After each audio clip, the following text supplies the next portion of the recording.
Okay,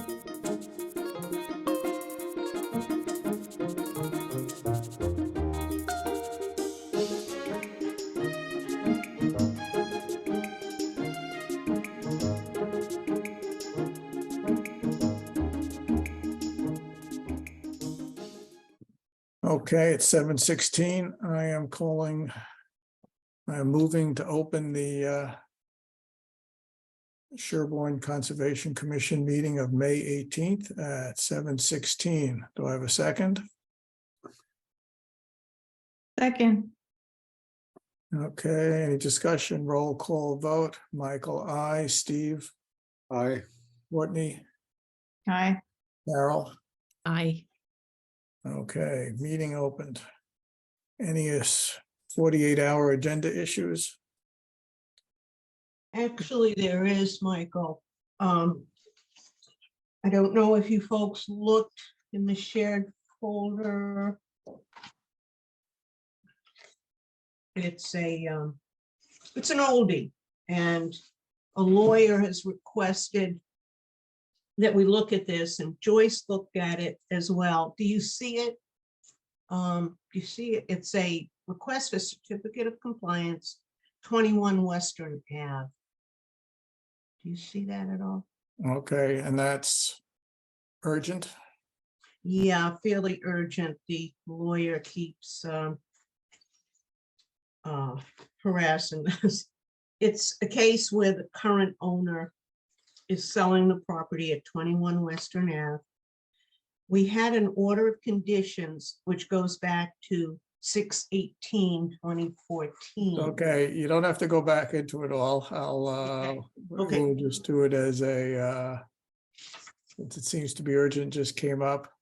I move that we amend the agenda to add the issue of an order of a certificate of compliance for 21 Western Ave. Second. Discussion or site issues. Okay, any further discussion? Roll call vote. Michael, aye. Steve? Aye. Carol? What are we voting for right now? We're amending the agenda to add this item to it under discussion. Okay, aye. Courtney? Aye. Okay, fine. We've got that amended there. I'm gonna bring up a quick thing before the 7:20 land management. Steve, we're gonna, we have some old minutes that were done before there was some changeover in the commission that have been lagging. And so the minutes back in early 2021, 22, I mean, except the only three people who were there then were me, Carol, and Courtney. I'd like to make a motion on some minutes that the three of us have reviewed, not a thing there. And it would be just useful that you can just, since we're willing to go along, that you could vote along to go with us so that we can get these minutes approved. So do you have any issues with voting aye to a motion to approve some minutes that you weren't there at? No, Jacob's there too, online now. Or either of you? Fine with that, I'm fine with that. Okay, then I'm gonna, it's 7. I'm gonna move that that as edited, I move that we approve the February 3rd, 2022, the March 3rd of 2022, and the March 17th of 2022 minutes are approved as edited. Second. Okay. Do I have any further discussion? Okay. Just making my notes here so I know. Okay. Then a roll call vote. Michael, aye. Carol? Aye. Courtney? Aye. Steve? Aye. Jacob? Aye. And now I see Matt's here. Matt? Matt, aye. Okay, thank you. We're catching up Apologize for my on, tardiness. yes, that's okay. Catching up on minutes as well. Okay, it is 7:21, and now our favorite land management group has the floor. Okay. We are all here except for Sam Nelson, and I hope he comes on soon because he's been doing a lot of work just today in working up a proposal regarding fixing up the Barber Garden and also the inventories to the library. Those are items on the agenda, but I hadn't expected them to involve a proposal for additional expenditures, which they will. And to quicken the discussion when that comes up, I would just like to point out that the commission began this year, the fiscal year, with just over $12,000, closer to $13,000 in the land management accounts, two of them. There is still about $11,000 unspent, and that is attributable to DPW taking over so much of the work and also a very mild winter that meant many expenditures we've frequently done in the past we haven't had to do. So bearing in mind when there is a request for new expenditures, the money is there. And of course, nobody wants to just throw it away. That's irresponsible, but not taking advantage of the flexibility when we've got it to do good stuff, I think would be a big mistake too. The first part of this agenda, and I'd like to really try go through that fast because the final three items may take some time. Everybody's got this. There are 8 bullets. And I don't think, except for the last one, the reservation inventory reports, there is any discussion that's necessary. Of course, if there are any questions, please shoot and we'll see if we can resolve what issues you may have. I guess I'm going to interrupt you for a second I guess there was a document sent that I think slipped through because it's not in our. It's not in there. I sent it in, I sent an email this morning. Oh, this morning. I'm Okay, seeing it in the folder, Michael. Maybe you need to refresh your browser if you've okay. the folder already today. And it's in the, I'm always foiled by the browser refresh. It's in the land management folder. it's under the land schedule. All I see is the DPW land schedule, conservation land schedule. Is there a Oh. second file? Was it the thing you sent by email, Kelly? Yes. Oh, I don't think that's a good point. I don't think this is it. Oh, geez. Okay, Do you want me to find it and share it? I could probably do that. you sent it today, Kelly? This morning. Wow. I'm not seeing it in my, I could run through it really quickly. I think you might have to, since I don't see it. I don't know who you sent it to, but it's not in my, Sent it individually to every commissioner at the Sherborn, Mass email address. I don't know if anybody else got it. I don't have it in my Deborah inbox. and Joyce. Yeah, I have it. I have it. Who, I have it, but sent not, I have it. oh, you have it. Wow, I don't see it. I'm checking my email box. I don't have anything from you Oh. today. Well, if Deb has it, maybe she could share her screen. I haven't dug mine up out of my email yet. Yeah, and I can't. I have it. You've got it? Michael, I just forwarded it to you. Okay, I see it now. I see the email that just came. Clearly, this is not the way to get material to you. I would have done it earlier, but it was still in great flux as of yesterday evening. Right, just so you know, in the 2 area, I don't see my name in the forwarded email. I won't take it personally. But I'm staring at the email that Matt just forwarded me and I don't see my name there. Michael, you're right. Sheesh. Easily overlooked. Yes, exactly. Thank you. I'm glad I blend in. Okay, let's go through. Okay. Does everybody have it? Should I share my screen or somebody's screen? I don't care. Again, since these are reports on things that have happened or are pending future action, there's no decisions to be made. I don't think any discussion. Okay. I just tried to share my screen. Can you see my screen with Yes. that email? Sure, I see it. Okay, Uh, is it big enough for people to see? If I need to, I can try to change Yeah, it. I can see it. Yeah, this actually is not the email I sent this morning. This is an earlier one with the Oh. same material, Okay, or a lot of the same material. should I look for the one you sent this morning then?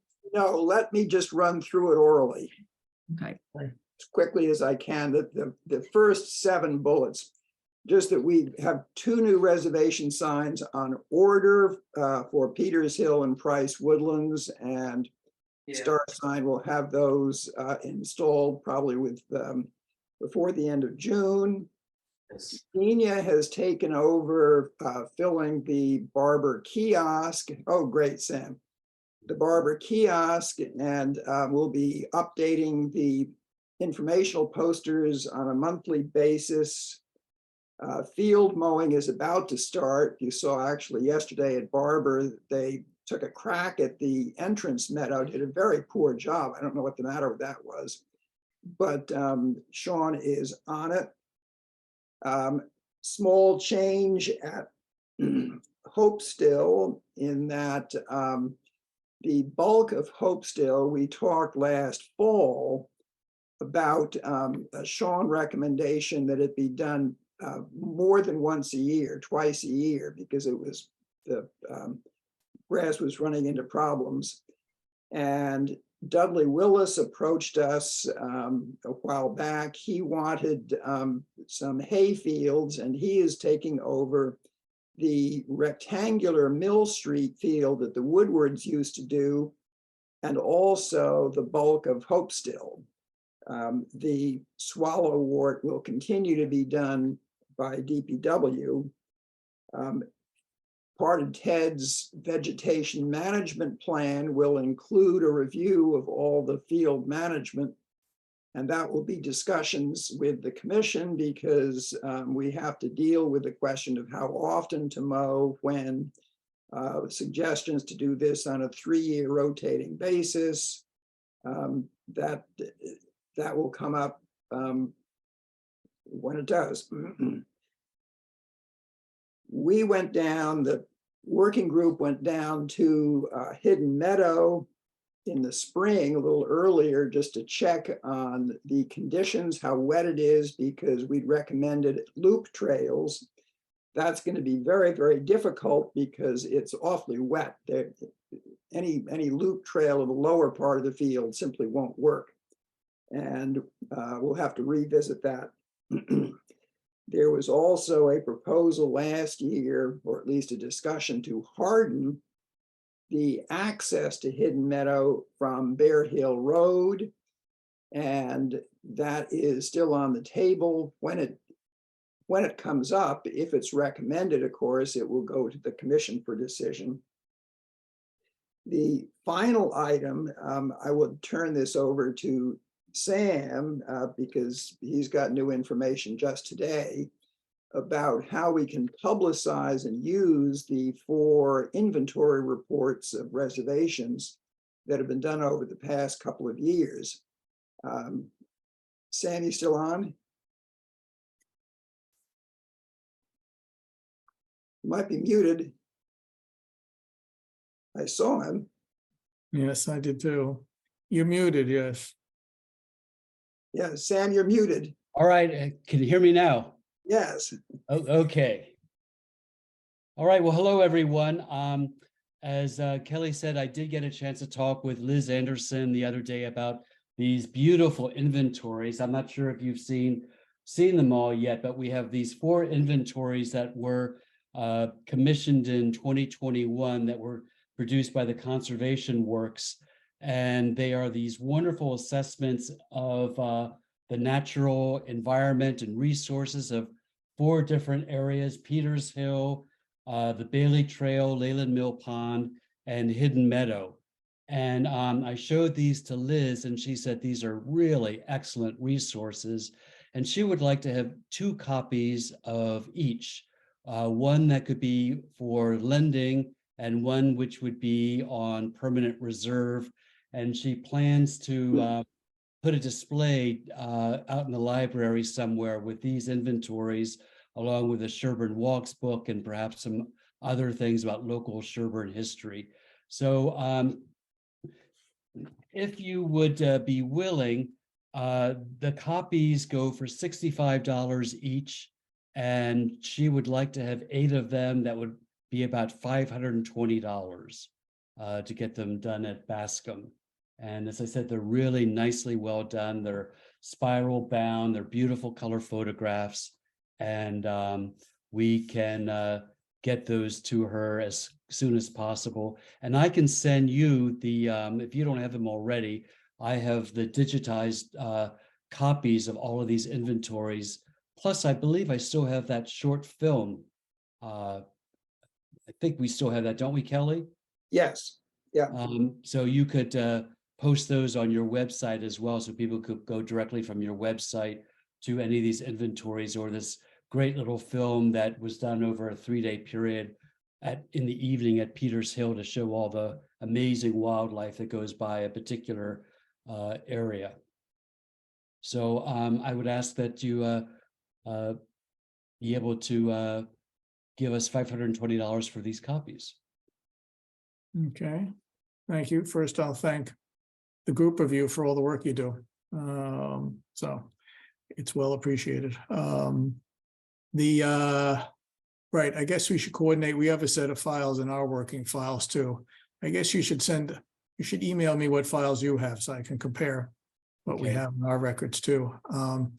Okay, I think that certainly this kind of publicity and PR, I assume the 8 copies are basically 2 copies of 4 reports. Just Correct. to be, thank you. I would, I think it's a great idea, given our goal to do that kind of thing. What do other people on the commission think?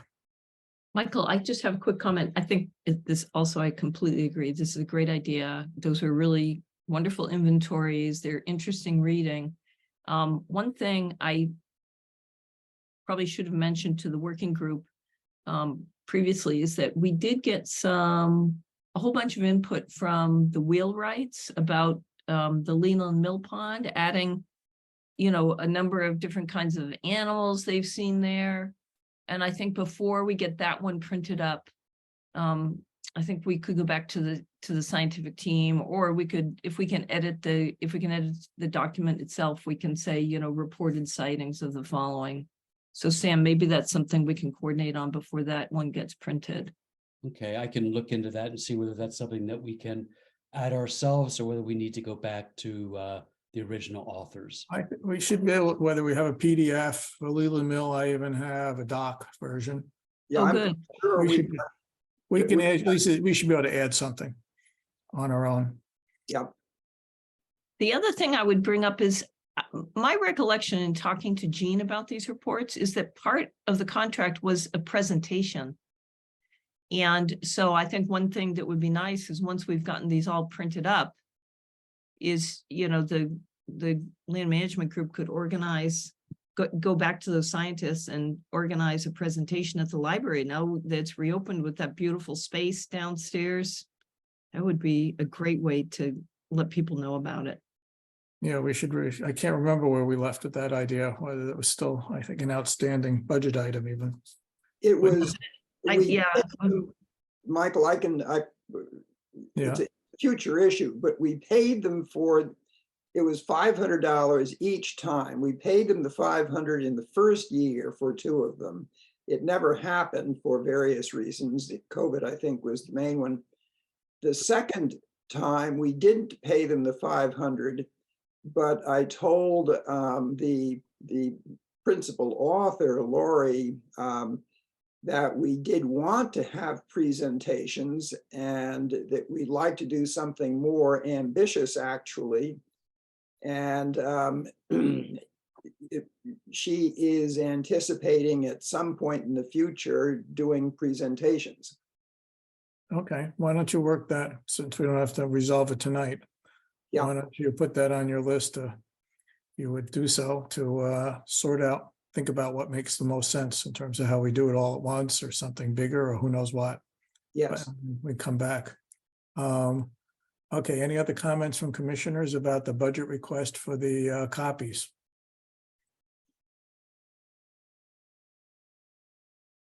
Does that mean people are all in favor? I'd like to hear some. Yeah, views. let's move on it. Yep, all in favor here. Okay, need to get some feedback here. Everybody's muted. Okay, I move that we approve a budget of who knows, up to $600. I think that gives you a little room for other things. Okay. For making photocopies of the 4 inventories to be used for public outreach at the library. Photocopies? What did I say? Are they actually bound, Sam? They are, they're spiral Let's bound. say to get them printed. To get them printed, whatever. Second. And as part of discussion, I'll add that I guess we can take it out of, let's put it under the land, Deborah, put it on the land management, so we better know what this is all about when we do put it in for reimbursement, rather than just photocopy. Oh, yeah, Okay. under the special projects. Yeah. Okay. Good. That's a better point. Okay, any further discussion? Okay, Did that roll get- call vote. Did that What? get seconded? Michael, did your motion get seconded? Yes, it got did. seconded. That's why we had discussion. Michael, I, Steve, Aye. Matt, Aye. Jacob, Aye. Carol, Aye. Courtney. Bye. I think I got everybody. Okay, go Okay, for it. thanks. Next- Moving on, we've only Next got item, yes. 15 minutes left, and this might be tight. We might have to postpone. All right, we can give you a few more minutes. The next hearing is something we have control over the schedule. Okay, we met along with you and Steve and others with Ted yesterday evening at the Barber. The Land Management Working Group and Ted also spent a little time before the walk looking over the garden and talking about it. I had thought we were a little further away from a specific proposal, but Sam again has done some pretty fast work and has a proposal for the commission to think about. Right, so I didn't want too much time to go by, so what I did is I went over to the Barber today and did a scale drawing of the garden, and it's about 300 square feet, and then I got some nice input from Carol, from Ted, and my own list of native plants, and put together a hypothetical planting scheme just to see how many plants would fit in there, and so I could come up with a rough budget. And what I did based on my rough plan, and again, it's a very rough plan, still nothing definitively chosen, but to add 4 additional shrubs and 35 additional perennials or grasses or ferns. And that came up to, plus getting some mulch to put on the top of it after we're done. So for all the materials, I wanted to ask the Conservation Commission if they would approve a budget of up to $1,800 to refresh and revive the Barber Native Plants Garden. I don't think it will be that much, but it was impossible to find prices for all of the native plants online. Some of them will have to go to Garden in the Woods to get those plants, and they don't have any prices listed online. So I was just coming up with the best rough estimate, and I would rather overestimate and give you some money back than not to have enough and have to come and ask you again for some more money. So that's why I'm requesting a budget of up to $1,800. Okay, I have a price list for Garden in the Woods, first of all. And second of all, you should tell me what you need because I have a lot of plugs at my house right now. And it would be nice if some of them were ones that you need, so. All right. All right, that'd be great. This would be wonderful. Carol said that she might have some available as well. And if we can use all those, that would be great. I just didn't want to count on that in Oh, terms yeah, of. yeah, no, Yeah, so- I'm fine with the budget. Yeah. Mhm. Oh, that's great, Courtney. I will be in touch, definitely. other Is it- comments from the commission? Well, is there a list of the plants? Could you provide us with a list of the plants, maybe? I can't right now. It'd take me a little bit too long to pull it up, but I can send it to you. And it's just it's a wish list of plants right now. We haven't chosen anything definitively. But when I was over there today, I saw that there was still one very nice clethra shrub there. The clematis vine is almost aggressively healthy. There are some other plants that have survived, but most of the plants are no longer there. Between being overrun by weeds and the drought last year, I'd say that most of the plants are no longer there. But I can, if you would be interested, I will send you a spreadsheet that I have of the plants that we're considering so far, and you can take a look and add any more that you would like or comment on any of them. That would be great. Yeah, why don't you send That'd it be to everybody here, or we'll get it to everybody. I'll do that. And I have one other question about the garden is about watering it when, especially in its, after you plant things, it probably will need some attention. Is that part of their plan for that? Right. It's one of the things that we're very sensitive about since the last time this was done. It looked great initially, and I think it was well kept for initially, and then slowly over time, it just kind of gotten forgotten about. People get busy. And so what we want to do is to really make sure that we have a good maintenance schedule, both for watering, weeding, fall cleanup, spring cleanup, everything that needs to be done. And we just get enough volunteers to do that. I know that I am willing to do an awful lot. I think people in our committee are as well. And when it comes time to plant, if you or anyone else would like to volunteer some physical labor, that would be great too. Okay, Yeah, I was concerned about the maintenance of it all and whether with this is a significant amount of money, that whether it's worth investing in some sort of irrigation system of something there, whether even sort of drips in a rain barrel and some large thing that we could actually keep it watered in some way, that there's or having an ongoing irrigation system from would be worth doing when we're investing this much in plants. Right. Michael, let me just comment on that, which is that the area isn't that big. And I found in the beginning, we actually have about 30 plus gallons of kitty litter jugs. And I could water the entire thing in about an hour, just filling up the jugs from home. And also the weeding and so forth, when somebody's actually there, it doesn't seem to take that long. One of the problems in the past was that there was nobody really responsible for saying, hey, now is the time we got to go weed, or now is the time we've got to water, and we'll have all those bases covered before we spend the money. Right. Okay, I'm impressed if you have that kind of dedication and discipline.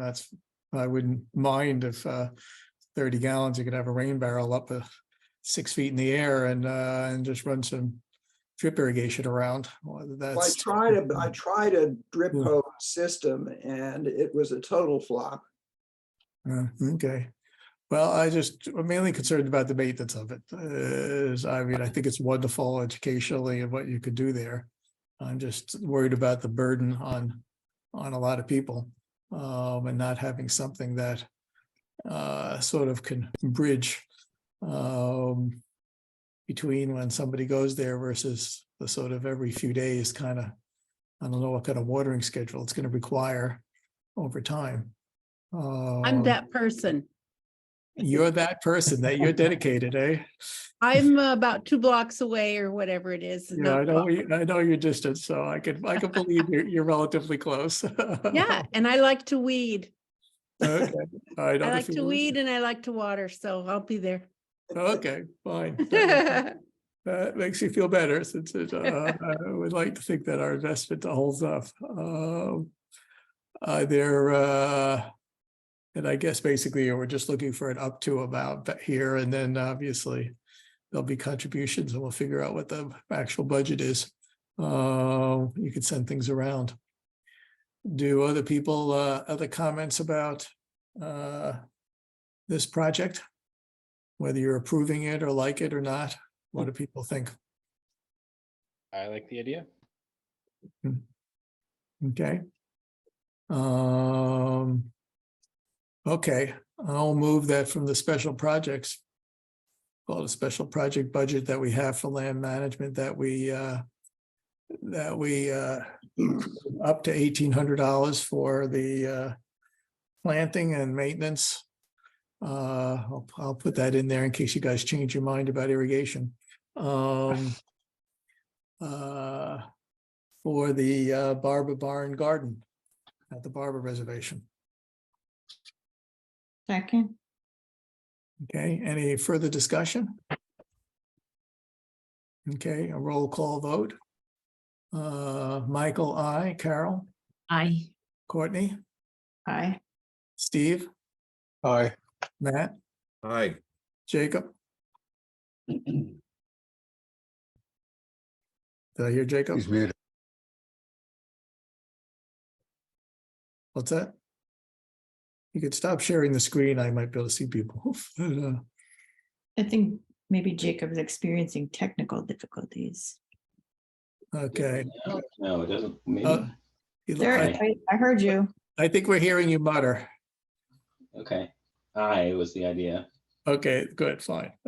That's all we need from you at the moment. Okay, next item. The vegetation management plan, and Jeremy signed the contract about 10 days ago. Ted, did you get an email today? I got it by email, so I'll sign it. And who should I send? Should I send it to you, Kelly, or who should I Just send? email it back to me and I'll get it to whomever needs it. Okay. So Make sure that a scanned copy gets to us too, so we have it. I'll just send you the PDF. Yeah, okay. But so Ted is ready to go, and I'm sure there are questions and procedures to work out. The one that seems to me particularly important is some kind of ongoing communication system, so that when any issues come up, they can be dealt with by the commission as promptly as possible. And I don't know what those might be. Field mowing certainly is one, but there will be others, I know. And how would you like to handle communication? I don't know if there's convenient points to just have it on the agenda to report, or you can also, if you have issues come up, we make up our agenda generally on a Monday morning before the Thursday for the meeting. So I would say this is important enough and interesting enough that where you can always find time to. Now, I would expect that there would be multiple gaps in meetings when there wouldn't be any specific issue, when Ted is doing research or field work or whatever it might be, and doesn't have something to pose. Maybe there would be an advantage to having one or two people being the point ones to discuss with. I guess it depends what the kind of points are, whether they're issues that should come before all of us or not. I don't know. That's Yeah, what I'm a little struggling I with. guess, sorry, I think Yeah, I think in a way it'd be helpful for me. I mean, I know the fields are one thing, invasive plants are another thing. I mean, sort of two things we're talking about. Just to have discuss the directions that I'm thinking of going in terms of management and getting some feedback as the process is going along. And I don't know, is it that better done at monthly meetings, or should there be point people I could be talking to? I'm not sure at this point, which I might can make be more your sense. point person and I can put you on the agenda when you need it. How about that? That sounds great. Okay. Sounds great. And we could see how it goes. You could see Yeah. how useful is a point versus we just have the monthly or when appropriate meetings and see how useful they are. I'm interested in your work as well. I'd like to know. That's why I think a something lot of people want to about- know. That's why I was bringing up the fact that we could just put it on the agenda.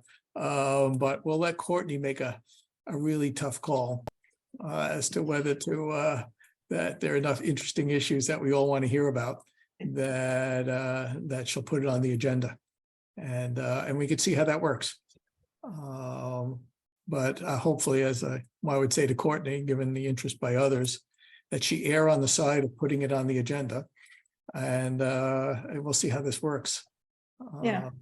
I mean, I don't see it as I need to make decisions on behalf of the commission, or if there's a super interesting update, just I'm sure there'll be things that come up that everybody doesn't need to hear about, something silly or something that we just need to navigate. I don't know. Or if you give us updates from dealing with. Yeah, any I mean, that's the other technical thing. stuff. If Ted can't make it to the meeting, I can also do announcements at the meeting, so. Let's or play it small- out that way and see how it works. Yeah, How's that? Yeah. Sounds very good to me. I We could plan always to get change. started. I plan to get started in the next few days, so. boy. That'll be great. No, this is, we're all looking forward to this. Steve? Well, I think it might be nice to have some opportunities to discuss it more informally and not necessarily take time at one of these meetings, but just opportunities to discuss it outside the meeting. Maybe it's a field visit. I don't know. Well, feel free to whatever. reach out to Ted and Courtney and see how it works. Yeah, Let's see how that Okay. goes. I don't think there's any reason to limit how he interacts. More a matter of whether Ted feels his time is getting torn between too many things and he's not getting his work done. So I leave it to you, to Ted, to give feedback over if we're too overbearing or something, or taking too much time. So you can let us know about how it's working. Okay. Okay. Go with exciting. All these things are good. I'm glad they're going forward. Anything else on the land management arena? How much time do we have? I don't know. Be quick. Let's see. Okay, Sam, why don't you just introduce the open space and recreation plan, and Oh, right. I forgot that one. Yeah. maybe I could take 10 minutes or 15 at the next meeting or another meeting soon to be more detailed about hopes and expectations for the Conservation Commission. Okay. I'll say good night and thank you. Okay, Yes. thank you. Right. Thank Thanks you. again, Ted. Have fun. Okay. Actually, before it goes, I have a question. Is there any thought of changing any of the mowing schedules this growing season, or is that really for other years? Yeah, I wasn't planning to make any recommendations in that regard until I've really had a chance to be on the ground and take a look at, what's there this year. So in the course of this field season, perhaps there'll be things to discuss by midsummer, but right now I'm certainly not in a position to say. Okay, thank you. Okay. Okay, shall I, It just be can quick. use the- I mean, unless maybe we should, whether we can't cover it enough, that we should just do it all in one. No, because there's some of it's, Sam is chairman of the Open Space Committee. Oh, congratulations. I'm the liaison with the Conservation Commission, and I hope for some significant involvement with the commission, and going into that would not work for just a brief thing, but I think it's useful for Sam to explain the situation.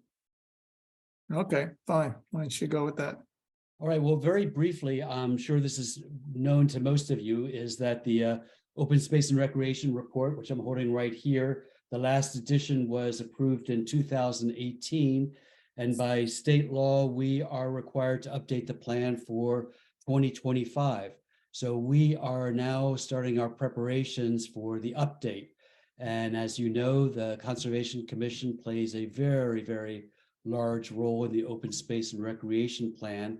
So we are looking forward to working with you very, very closely on updating many elements of the plan. And Kelly has worked out, I think, an ingenious scheme of creating teams for the update of the plan. And that's what he was going to briefly talk to you about. And we might just want to wait and pursue that a little bit later when we have more time for it. But just to let you know that the preparations for the update are beginning. And so we will be asking many people on Conservation Commission to lend a hand on this. I feel like we just did this. It Time, doesn't seem that long ago when Marion was. Courtney, time flies, and the pandemic intervened. The past couple of years were a blink of an eye. Yeah. Oh my God. Yeah, everything stopped for a couple of years. I would Tom Trainer seems to be on. I would recognize him as a key figure on the Open Space Committee and a mover and shaker on the updates. Okay. What's the target for when you're finishing this update? 2 years, Oh, okay. a little bit of time left. Are you getting support from some group like the Conway people and things like that? We're just starting. Okay, but you will have somebody like that involved.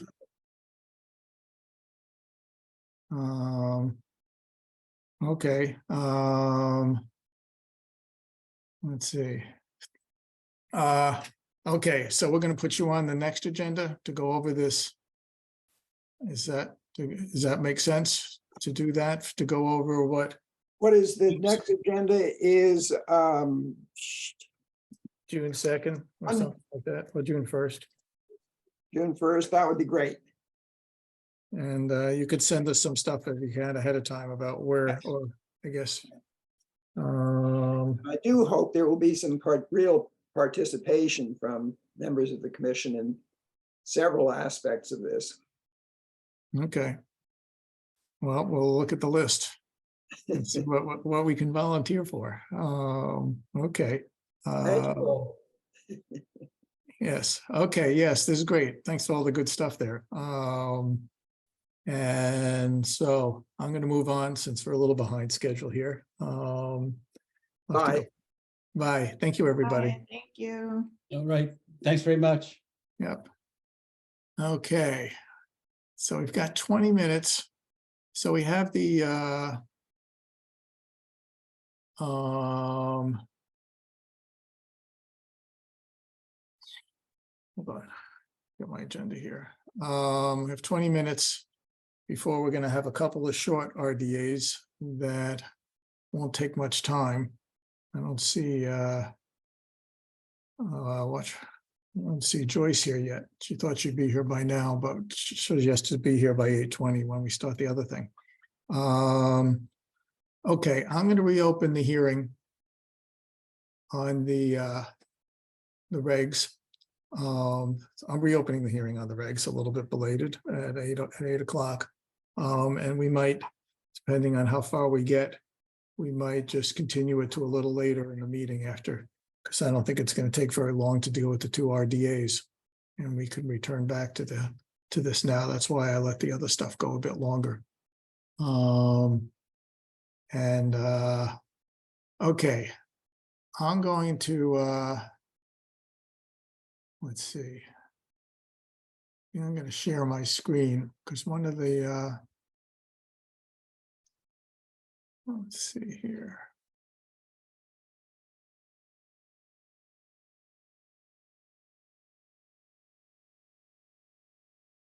I can see two things here. And I was just keeping Actual bylaw on the left-hand side, which I guess I'll make a little bigger, probably. Is that something that's legible to folks, or readable, I mean? Yes, it's readable.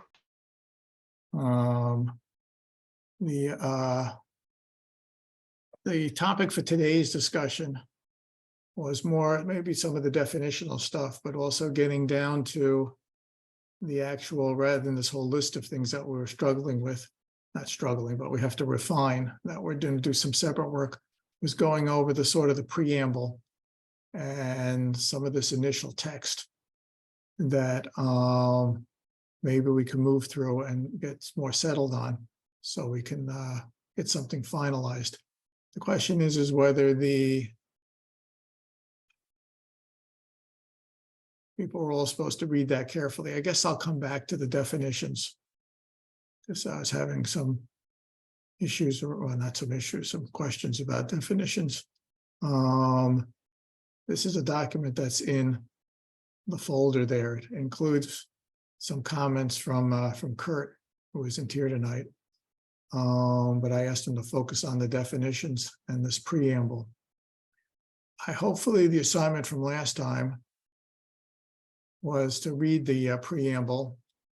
And I guess it would be nice the next things after that to see whether we can sort of move on from sort of finalize a draft. Basically, we're only producing a draft at this point for a discussion and another public hearing when we have a completed draft of everything. It was suggested that if everybody has read this, before we go through and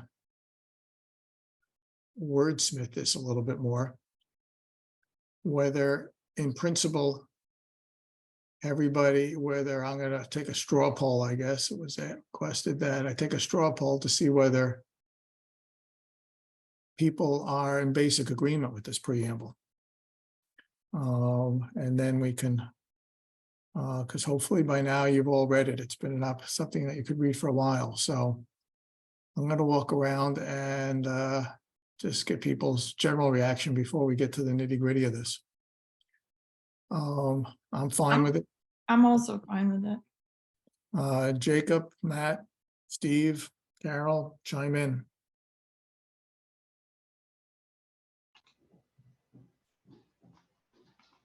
I'm trying to parse the edits and the. No, changes. we're going to go through it. We're going to go through it in detail. I just wanted to make sure whether people are. Oh, the general. The general thing there, other than a General little. idea, yes. You're okay with it? So, okay. Carol, Steve, Matt, Yep, same. I don't have any problems with it in theory. okay. Me as Steve, well. okay. Yep, Carol, this is Carol. Okay. Steve, I guess I see you trying to read it, but like the general thing is hopefully you've read it at least once before. It's the general thing here. I guess it's the majority of us are okay with that. We've heard this. I have it on the screen here. I'd like to go through whether people have other things, whether to just go through and look at the first 2 paragraphs. Michael, can you make that a little wider? Some of Kurt's comments are a little bit. Oh, yeah, sure. No problem. There we go. Okay, let's go through the first couple of paragraphs, although I have this whole other. Any comments in addition to what we have here? There is a change here that Kurt made a comment that he didn't like, and I see his point. I wrote something. I made a sort of an attempt at a revision of that. But I'm taking feedback on the first 2 paragraphs. I'm not sure. The end of the second paragraph, I don't like the new version or either, because it's Okay. not specific enough. I think the example we might want to say is I think the most of the examples that extend beyond there are wildlife habitat. So is there a reason not to just say that?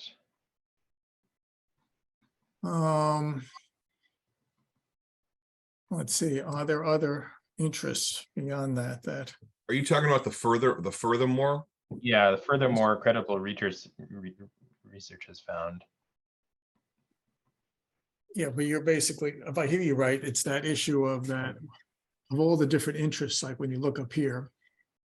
Protection of private water supplies, groundwater, flood control, wildlife, of those interests, whether other interests beyond wildlife habitat are greatly benefited by Oh, on their beyond ecosystem. 100 feet. Okay. That's what you're getting at, I hear you.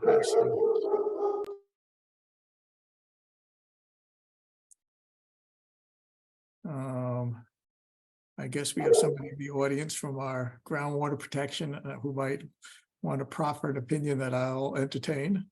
Mr. Trainer. Thank you, Mr. Chair.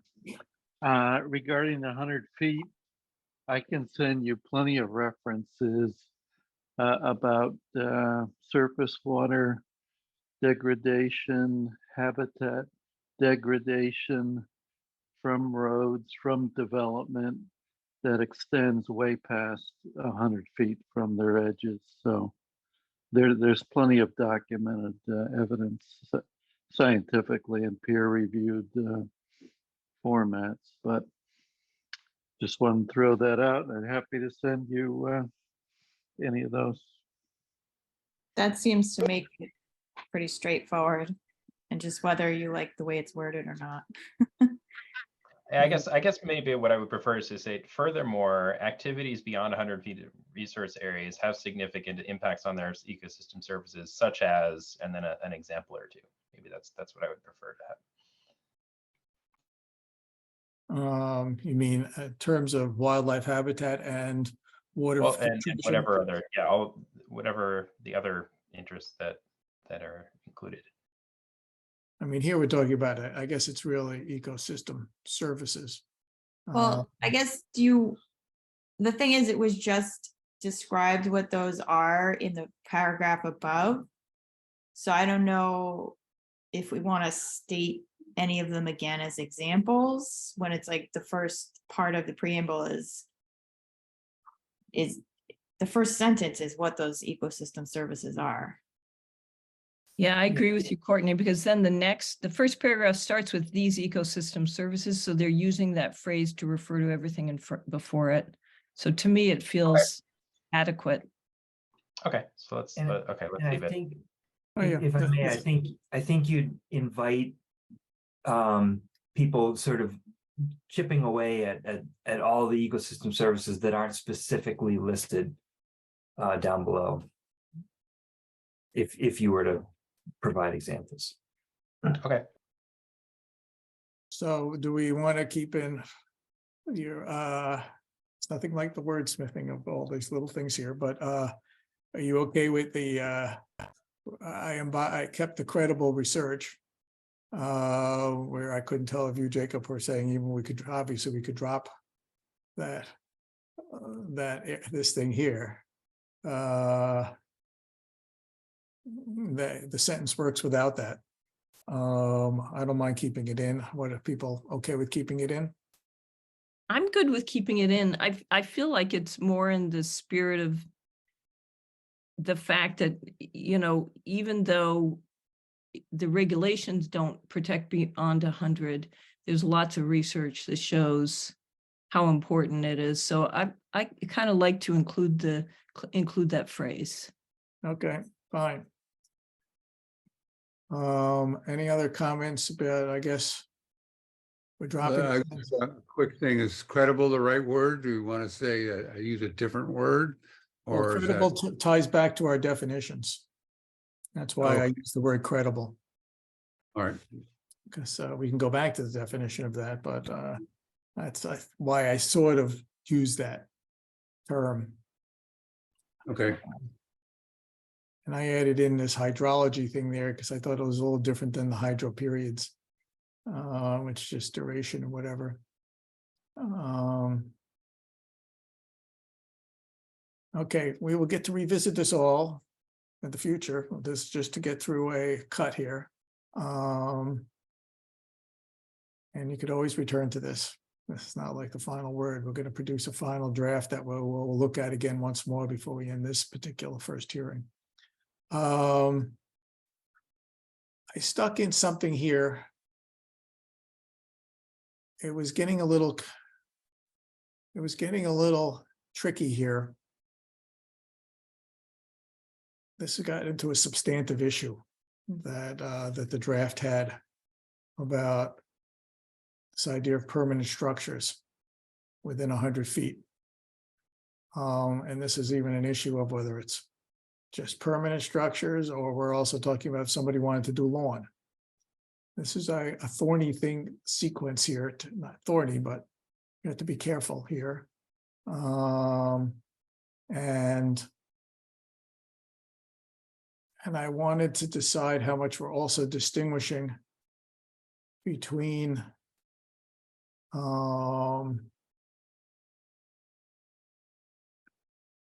the inner 50 and the outer 50, because this is wording we already have.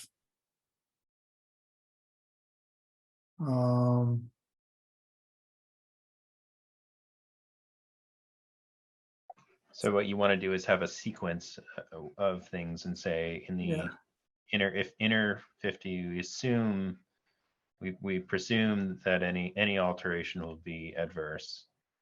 And then there's a description of the remainder out to 100 feet where we presume that it's better left alone, which is a different phrasing. Right, and then there's this whole issue of alteration of reasonable alternatives. Because it gets a little difficult because here we had it, you do reasonable alternatives here, pursue, and then here we say will not permit structures. It gets more absolute, which is different from the previous sentence that we had in that draft. So I sort of have a sequence here, which is not the cleanest transitions, but then I always would suggest that we wrestle with this last one of how far are we going in terms of allowing permanent structures. And that's just permanent structures. Maybe somebody wants a lawn. But how far, because other towns have some things about within 70 feet, you can't have a permanent structure.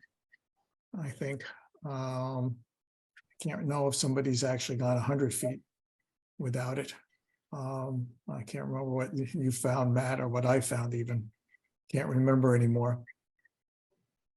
But part of it is what do we feel like saying about, and this is for new lots, this last paragraph is really all about new lots or lots. I mean, I guess in a way there's two issues. The way that's phrased right now, it would include a new lot that was created but already had structures on it. It was already totally altered buffer zones. And I'm not sure that's what we want, but I think if we have a new lot that's built out of existing unaltered, which we still have to define, I see then what you the mean. phrasing you have here is what we, or at least approximately what we want. Unless we had something like no new. Well, maybe. But That's I think what- it would be reasonable to say if there's an existing whatever that's on the Right. lot, you could replace it with something that's better. Right. No, I see what you mean. That is a good point of it's this whole problem of whether it's right, to what extent it's been developed or not. I was struggling with even that wording of developed. Yes, I was actually thinking that a better word might be unmanaged. Because we have trouble with how you define developed when it's really an issue of that it's not unmanaged. I mean, I don't know how much we want to qualify. Okay, is there a good herbaceous shrub tree level? How do you distinguish the fact that, let's say if it's an open field, Would we feel differently than if it's somebody's got, I don't know, lawn? Well, Michael, aren't we, the one thing I would say about this is to me, this doesn't necessarily imply that it's in previously developed land, because it's, when it says a new lot created through subdivision and so forth, we've seen that happen where somebody has like a 4 or 5 acre property and they realize, oh, I can carve off 2 acres.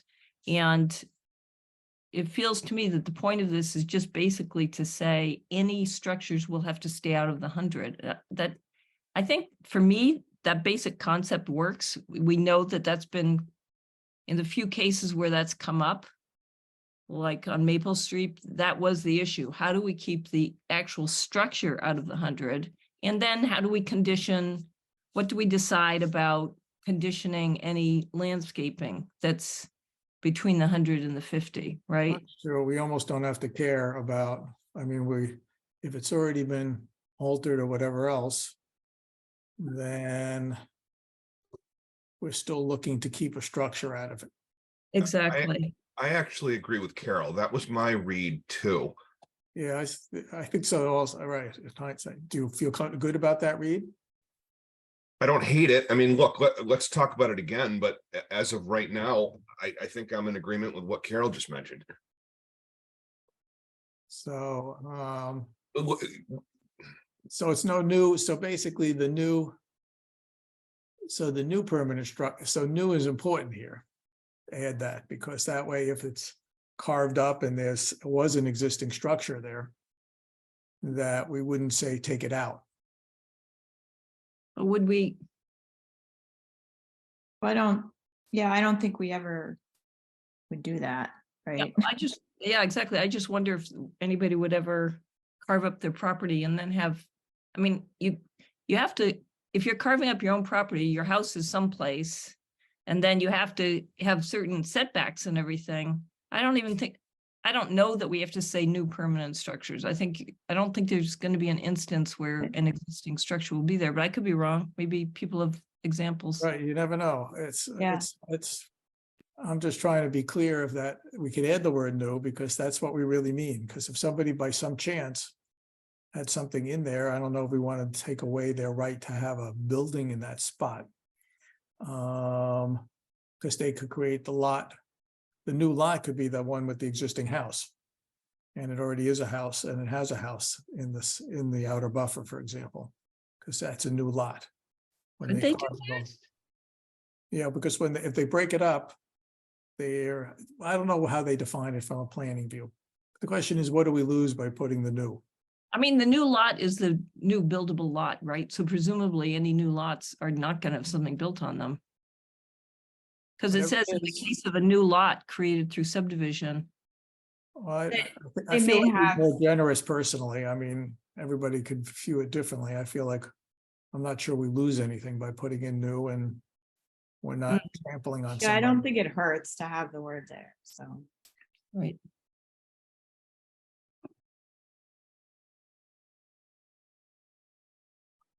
Now, again, it's an issue of whether reasonable alternatives. This is a different wording than in the next sentence. We're going as far as to say we will not permit.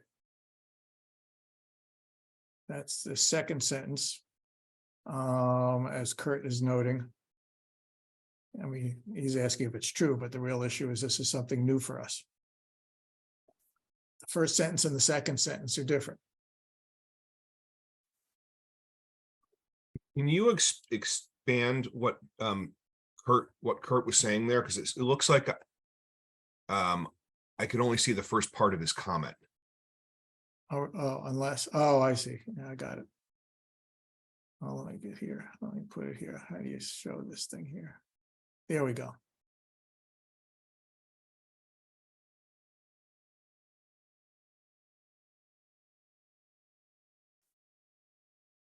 I go a little back and forth at whether,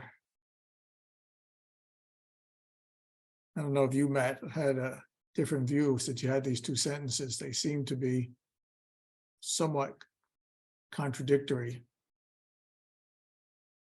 Yeah, they do. you know, as I'm listening to the conversation here, I'm thinking about whether or not,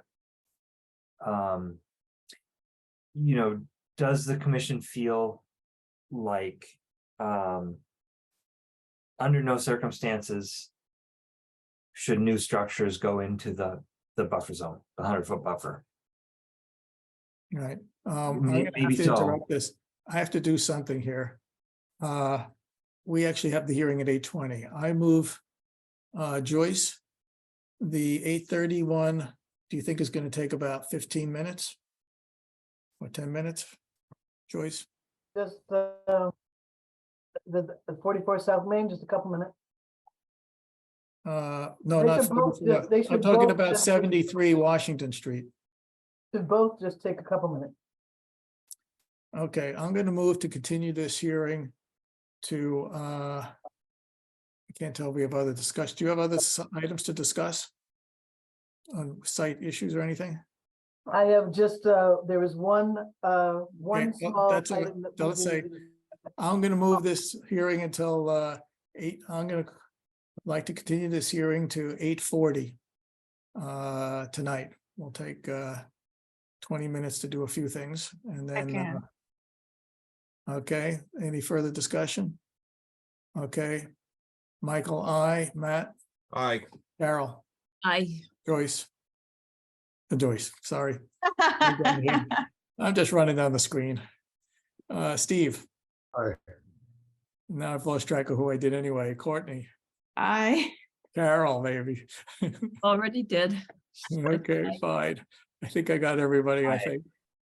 Oh, yeah, Jacob, sorry. Aye. We're off the third screen. Okay, let's see. Okay, I am now going to, since we're gonna shift the screen here. Let me just pull this up here. Oops, the wrong thing. Okay. Notice is hereby given that the Conservation Commission of the Town of Sherborn will hold a virtual public hearing using Zoom technology at 8:20 on the 18th day of May. The RDA hearing will be held pursuant to Chapter 131, Section 40 of the General Laws as amended, the Wetlands Protection Act, and the Sherborn Wetlands Bylaw, Chapter 17, to consider a proposal by the applicant's representative, Holliston Sewer Service, for the replacement of a septic system box within a wetland buffer zone at 44 South Main Street, map 11, lot 141. This application is available for viewing at the Sherborn Conservation Office. All persons desiring to be heard will be given the opportunity to speak at this hearing. Okay, and May I share my screen? okay, or else, okay, fine, then I'll let you share the screen. Okay.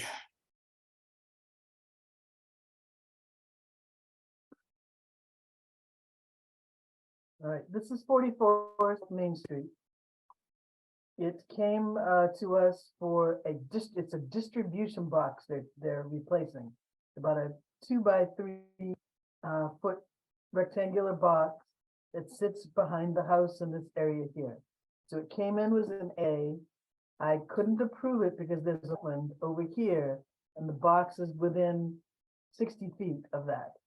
All work is going to be done within the existing lawn. There's a driveway right here. They come on the edge, replace it and come back out. I issued an emergency certificate last week or the week before. I've issued an emergency certificate so that they could replace this D-box now. It was leaking.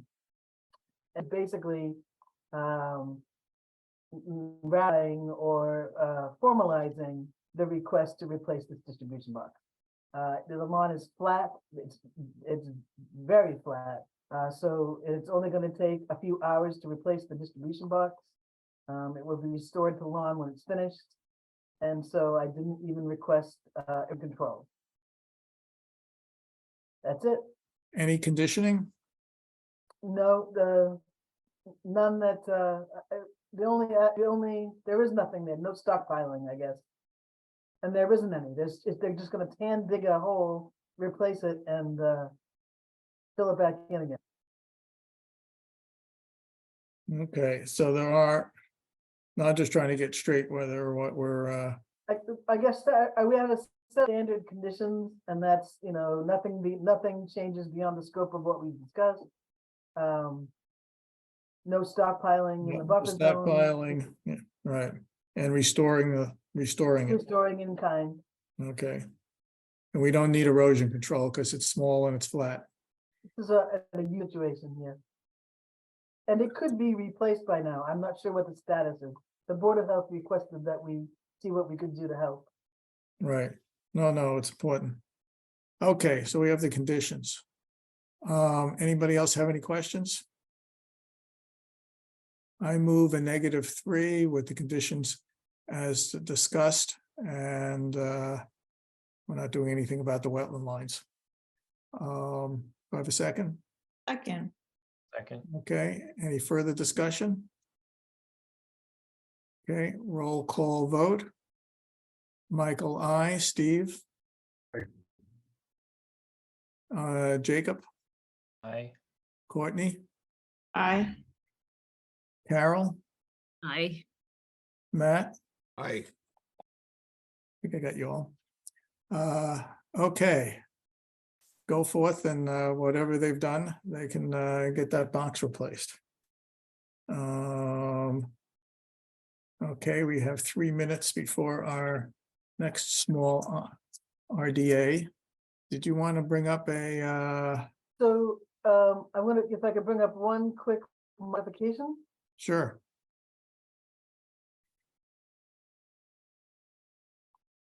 So one moment.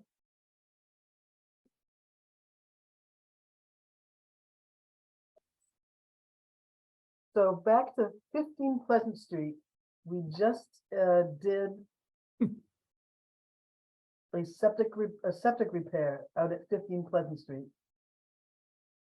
If all you recall, the septic system was in the backyard.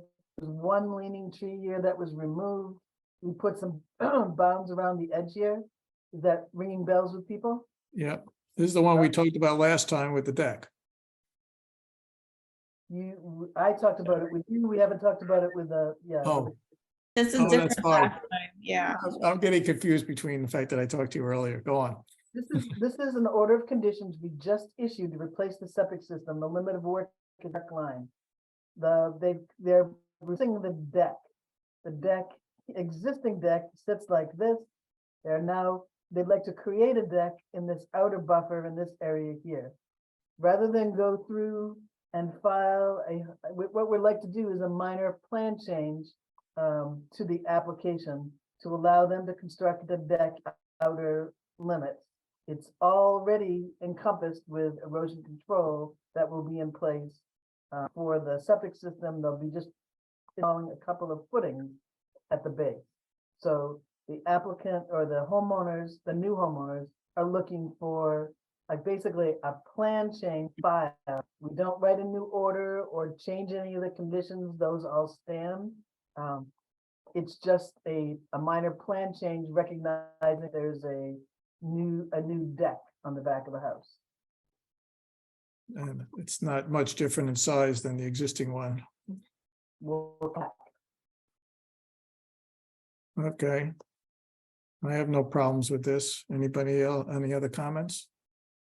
fine with me. I couldn't think of any conditions that we would need that are not already in place, so it seems fine. Okay, Agree. do we have to, do we have to vote on this? I think you should vote as it's a recognition, because what we do is we write a letter and to the building department recognizing this as a plan change. Okay, I move that we allow these proposed plan change. And within the existing order of conditions. Second. Okay, any further discussion? Okay, roll call vote. Steve, Aye. Michael, I, Jacob, Aye. Courtney, Aye. Matt, Aye. Carol. Aye. Okay. And I guess, 15 Pleasant, Pam and Ed, is that, you're here for that, Pam? Welcome. Hi, Pam. Okay. Go forth and deck, as I always say to people. So, okay, we've dealt with that one. 8:30. moving on. Notice hereby given that the Conservation Commission of the Town of Sherborn will hold a virtual public hearing using Zoom technology at 8:30 on the 18th day of May. The RDA hearing will be held pursuant to Chapter 131, Section 40 of the General Laws as amended in the Wetlands Protection Act and the Sherborn Wetland Bylaw to consider a proposal by the applicant's representative McIntyre Engineering for soil testing for septic systems within a wetland buffer zone at 73 Washington Street, map 12, lot 89. This application is available for viewing at the Sherborn Conservation Office. All persons desiring to be heard will be given an opportunity to speak at this hearing. Okay, let's go. This originally came in as an AA, it was filed by Dan McIntyre, and it was his understanding wetlands were out. Can you see my screen? We're out in this area here. He then had the wetlands deleted, and the testing that he was proposed was in the 100-foot buffer zone, so we couldn't issue an AA. This is an AA to perform soil testing to replace the existing failed septic system. The reason that everything is so tight towards the wetlands is because there's a well in the front yard. This is simply a request for determination of applicability to perform soil testing to upgrade a septic system. And it's going to be in areas of existing disturbance here. And it's within the buffer zone, within the outer buffer zone. And that's all this is. When they come back, they'll come back with a notice of intent. The delineated and little wetlands will show on this, and they'll have far more detail. Any conditioning? No, So it's already altered. What is it, lawn or what is it now? this area here is lawn, and this over here, you can see there's actually all kinds of plantings. There's a garden, there's this is just off the edge on, but it's in previously altered area. I think they're trying to figure where they're gonna put the septic. There's no tree cutting at this point. No, Okay, and it's flat and level, so we don't have to worry about any typically erosion. request- So there's no erosion control, so it's just the same standard condition as the last one, no stockpiling and right. and No such. tree cutting. Yeah, no tree cutting, no, clearing. So they'll probably have to do an NOI for the next one, is what you're implying. I would imagine they will be doing a notice of intent for the design. Do folks have other questions about this? No, Nope. Especially if it's a failed septic. yeah. Getting it replaced ASAP is in the best interests of the wetland. Right, exactly. Okay, then I move a -3 with the conditions discussed. Second, Second. Okay, any further discussion? Roll call vote. Steve? Aye. Michael, aye. Jacob? Aye. Courtney? aye. Matt? I, Carol? I 6-0. Okay. Hey, James. Is he We have making an one thing- application? We have one more topic not anticipated 48 hours in advance. Oh, we have one more. We had a topic. Oh, we Deborah, have 5 minutes to discuss. I think that's all we need. Deborah, are you, Yes. all right, so at 21 Western Ave, there's a system that is replaced at 21 Western Ave. Back in 2014, I think, there was an order, 2014, there was an order of conditions issued. Then they requested a certificate of compliance. And our, Deborah, my understanding is that the certificate of compliance was issued, but it never left, it seems like it never left the office, was never recorded. The one on 6/18/2014 was recorded, but in June of 2015, they requested to amend that order of condition. I included that in the shared file. Now the property is being transferred. There is nothing recorded about this request to amend. Well, they don't have a certificate of compliance. Oh, they never filed one? Oh, So I apologize. Deborah and I had a miscommunication. My understanding was that a certificate of compliance was issued, but what she's saying is that there is no certificate of compliance. So we will go back and talk to the person requesting this and tell them that they have to go through the process of requesting a certificate of compliance. Yeah. So on 2/16, Dan McIntyre requested a certificate of compliance. I thought it was issued, it never went anywhere. So we'll deal with this and it may come up again at the next meeting. Never mind, so we're moving on. okay, so there was a request Yeah. back, what, In 2016. okay, No, the request was actually dated 2/15, and this was under the former agent Bridget. She has a letter which I did include. Yeah, so here's the request. Here's the request that was written by Dan McIntyre. Correct. For a certificate of compliance. Yeah. And that was in 2015. So we just have to follow up and find out why, what's happened since then. And we'll do that and back to you. Right now, it seems possible that they need to reach a certificate of compliance. yeah, right. Maybe it just fell through the cracks. I guess we could see if we got the money. I guess whether it's, Yeah, that's true. yeah, we can check the I accounts. think that takes care of our issues. I don't have any AAs to report. Okay, so no AAs. And no other,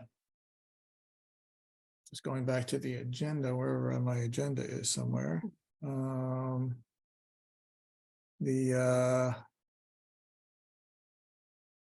No A's, no site visits, 15 Pleasant we dealt with. There's no warrant. We've dealt with minutes and announcements. There is a warrant, Michael. Oh, there is a warrant? Oh, I didn't Yeah. see where in the, sorry. Yep. Oh, yeah. Yep. The warrant here for paying our consulting group, Matt, for $1,008. That's coming out of the fund, the wetlands fund. Is that correct? Yes. Yep. Let's see, that Okay. is. Yep. And the invoice should have, in our file, should have the detail for the $1,008. Was that also not included? When we What's submit that? No. the supporting information in terms of hours worked? That was a separate file I sent you. Then I guess we'll talk about that separately. Although all the invoices should include the supporting information that they submitted subsequently, but okay. We'll go over the fact that that needs to be attached. I mean, they're paying it, but that we should keep it in our files, keep it together. Okay. Okay. So I think we have everything now except for going back to the regs. Okay. I am now, let's see. I am now going to reopen the hearing on the work on our regulatory changes. I'm going to go back and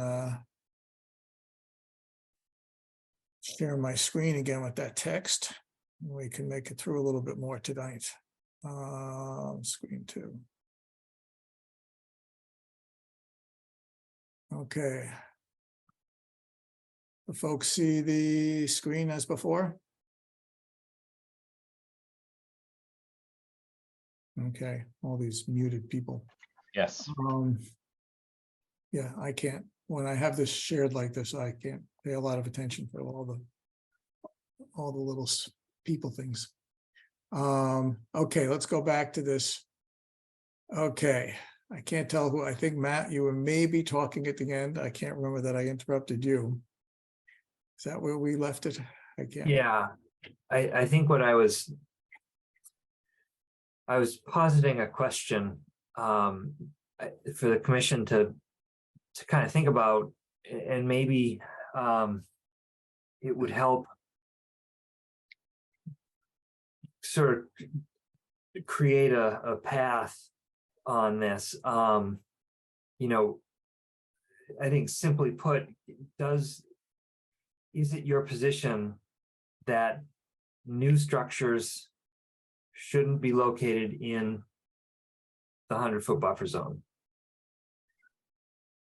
And I think there's an argument for saying, yeah, new structures, whether it's currently lawn or, you know, garden beds or whatever, we don't want new structures. And in fact, maybe we should, if you already have an altered buffer zone, maybe we should get you to restore some of it.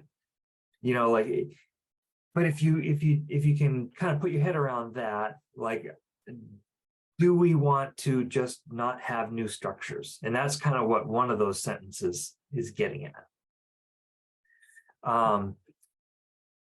That gives you a path forward. If it's, we don't want new structures unless the buffer zone has already been manipulated in some fashion or another. Okay, but you got to deter. I think this is what we're kind of dancing around, is what is the level of disturbance of the buffer zone that allows the commission to feel comfortable with, yeah, okay, we'll allow new structures there or not, you know. So I think part of that. Sorry, go ahead. Finish. I was just going to say, I think that it feels like that's kind of something you need to articulate to move forward. Agreed. Yeah, Jacob.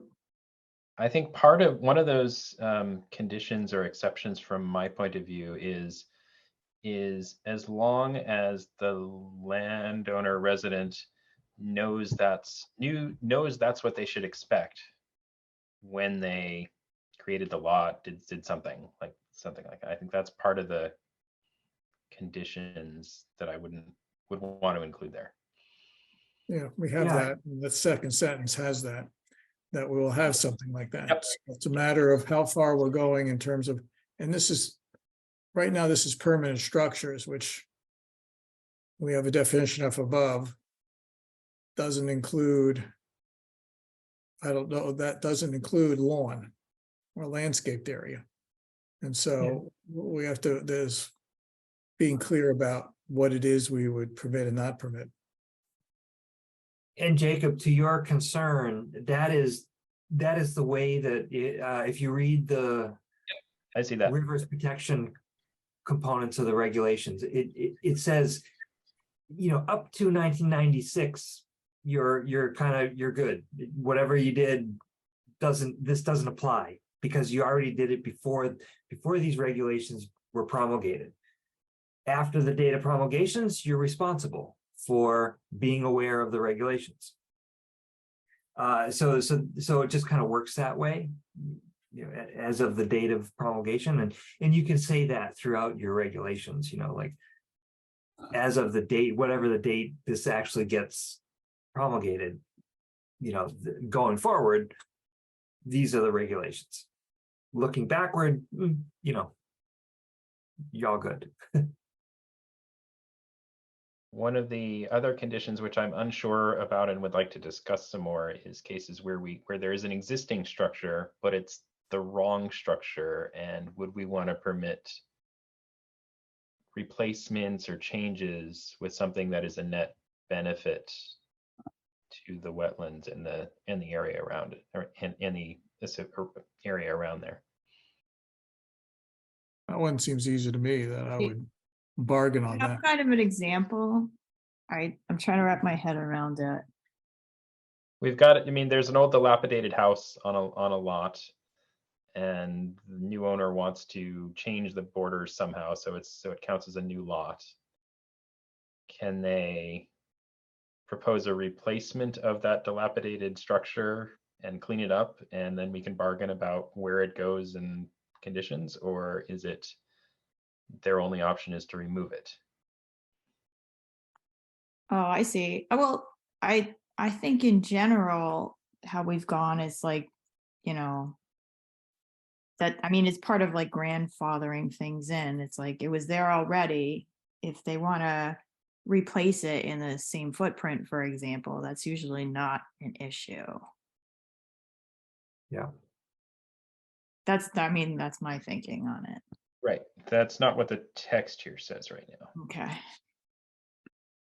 Well, if you add in the word new, it begins to, what the question is where are we going between the two different views here? Whether we're refining the second one. That's right, you could have even in the second one.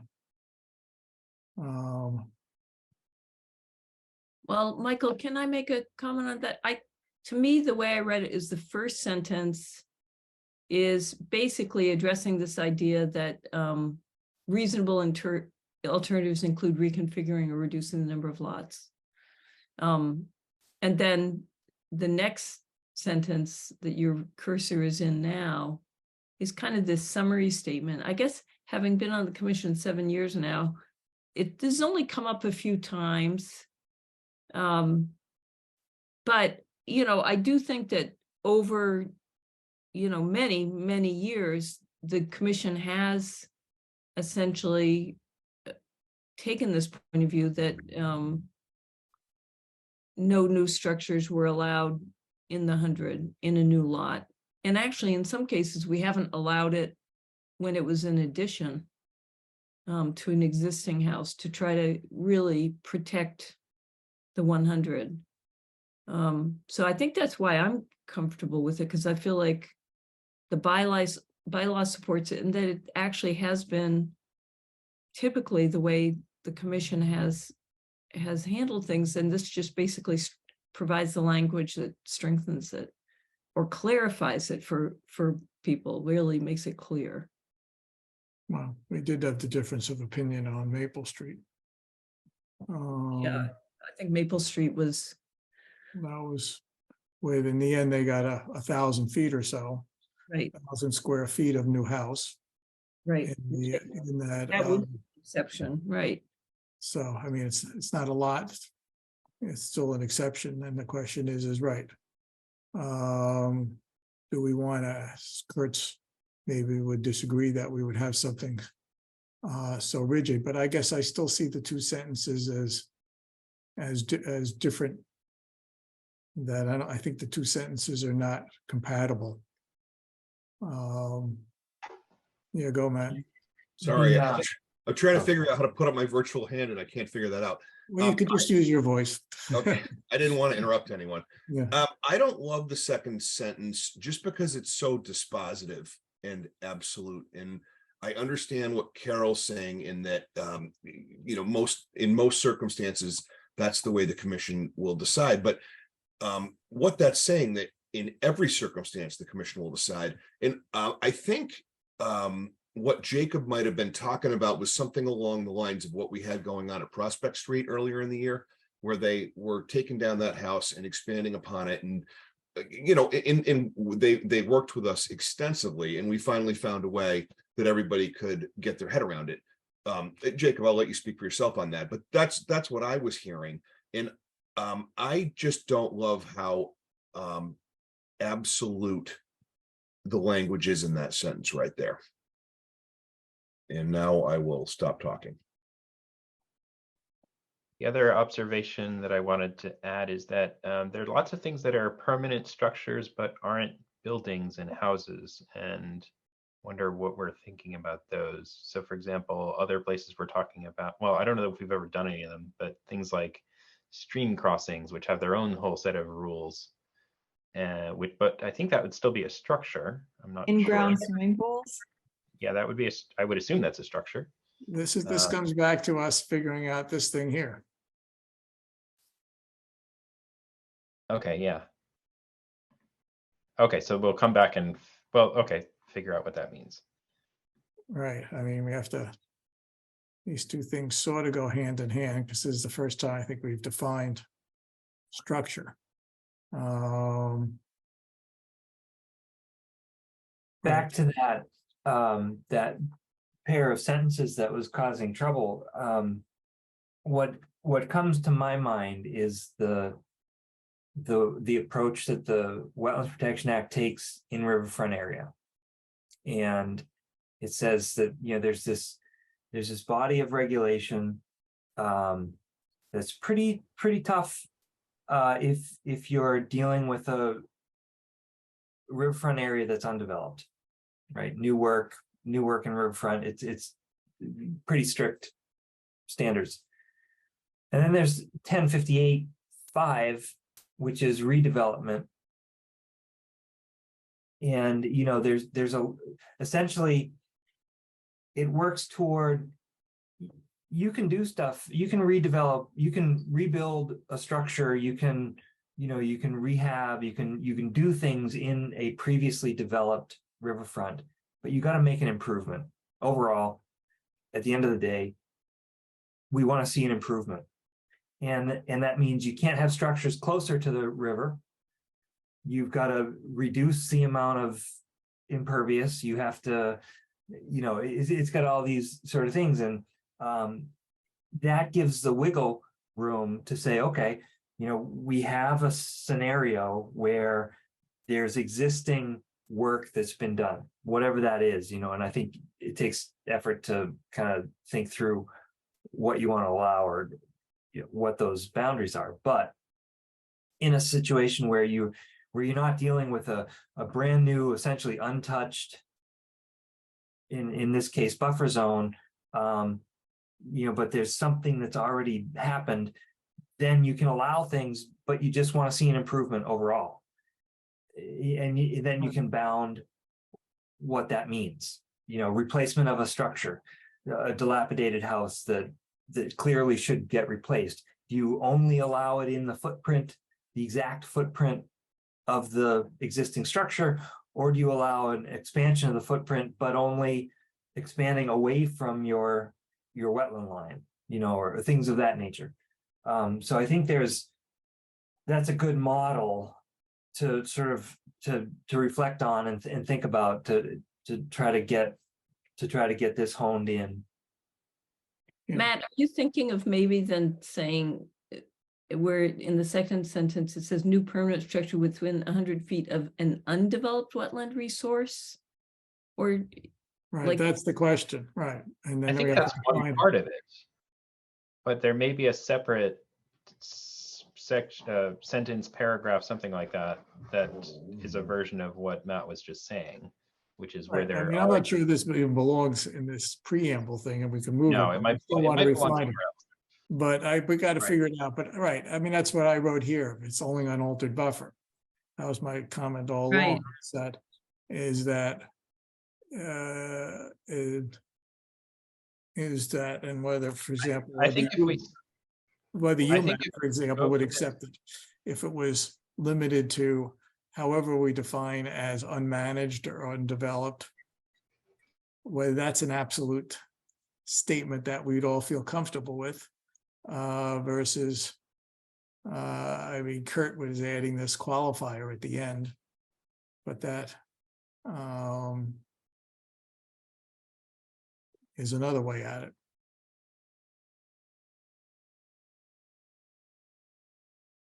I guess the one thing I would say about this part is it's meant to be, the preamble is meant to be framing statements that may not yet be very specific. You know what, actually, I think this is an issue we have to confront anyway. Yeah, I'm not sure it belongs here. Yeah, I don't well, want to get caught up on where there belongs here or not. I just want to see whether we can even hash this one issue out. Um, You know, another way to approach it just linguistically is to say the commission will not generally permit. So that if we're then going to be more specific later on, I don't know, Matt, do you? Well, you we should figure out what that specific is now. I'd like to, I don't want to punt it. I could agree with you for here, but I still feel like it'd be nice to resolve what it is we're gonna do, even if we put it in a different place or refine it in a different place. Yeah, so that's where I'm suggesting to answer Kurt's. I think Kurt is kind of saying, will there never be? a Right, same thing Matt's saying. Right, in which case, if we say will not generally permit, I personally like that it's a kind of a simple statement that kind of flags to applicants that we will not generally permit this, you know, that gives us the option if there's certain conditions that we could permit it. But Matt, I'm curious whether you feel like that approach has worked for other towns, kind of phrasing it that way. Do you have any insights on that? Yeah, that highlighted sentence actually was lifted verbatim from Lincoln, I believe. Yeah. So, you know, they've got that statement in there. Boxford has a similar thou shalt not, you know, not even doesn't even matter. Nothing matters. Thou shalt not do anything within 100 feet of a variety of different wetlands in town. And you know, there's no even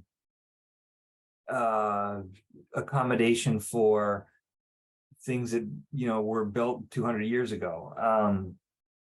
So I think I'm definitely, I think I agree with you. You know, the commission needs to have flexibility to say, yeah, it's reasonable because of existing conditions to allow X, Y, or Z.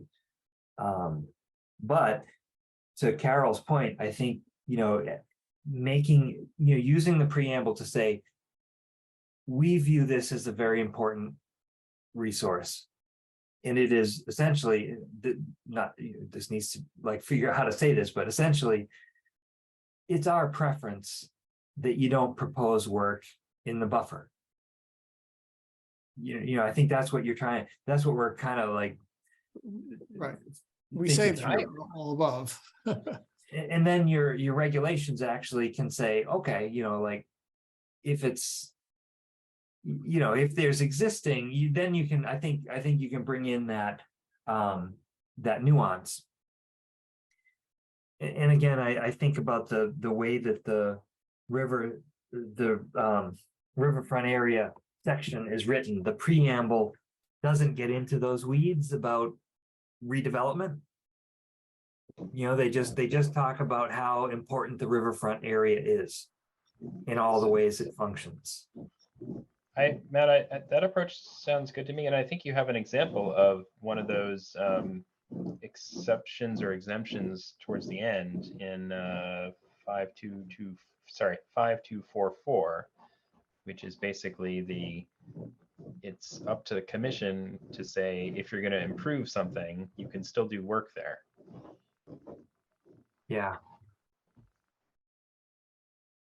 Yeah, and that, you know, that opens the door for an applicant to say, look, you know, this is what I want to do, and this is how I'm going to, on balance, make things better. And it gives you that out. So I think, you know, to Kurt's criticism, you know, taking that absolute statement out might make sense, or kind of like sort of taking that preamble on whole and thinking through, like, you know, how do we express how important we feel this is without saying what we're going to allow or not allow.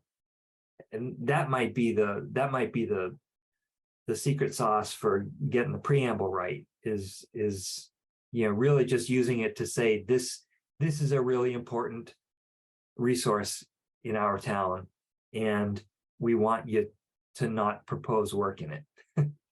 I think we didn't go back to this. These 3 paragraphs here are an attempt of doing that. The question is whether this paragraph down here is moved down below Yeah, the performance standards, which is fine. It's yeah, just a just matter get we that out still- of it. We can move it out of there. It's more specific than the others.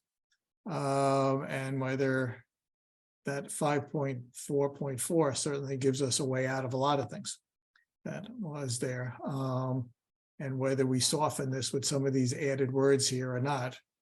Well, And this is further below. The question is, do we feel that we achieve everything then? If we go back to the rest of the preamble, that this gradation here of, and I added in something about the no alteration zone. And then whether this is best. I don't know whether we want all this kind of wording now. I'll go back to that and say, does those 3 paragraphs here capture what we're all talking about?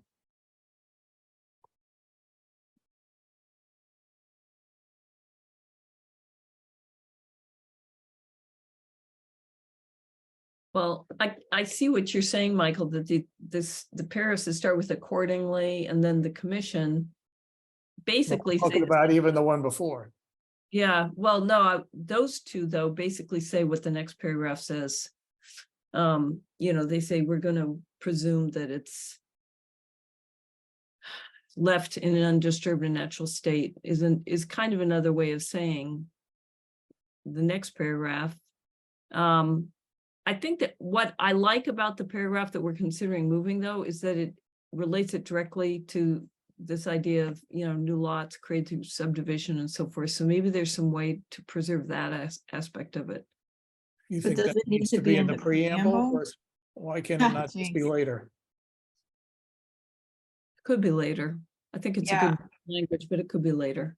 I think it would make more sense to discuss it with the other section where, you know, other parts of this rule are coming up, so we could see it in context, you know what I mean? Mhm. I'm running out of words. We're gonna move it later down. Let's see if we can, what do we think about these 3 paragraphs?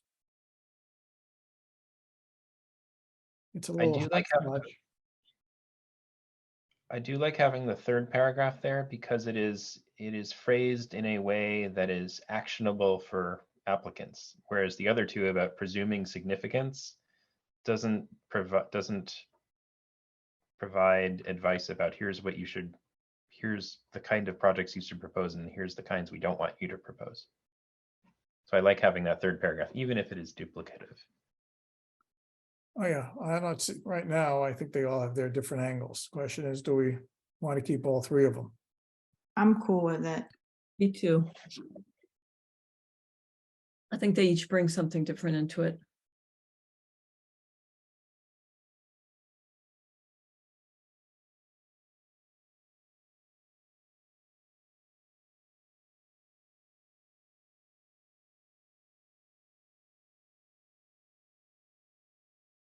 There's a little redundancy. This is the 50 and then this is the whole thing here.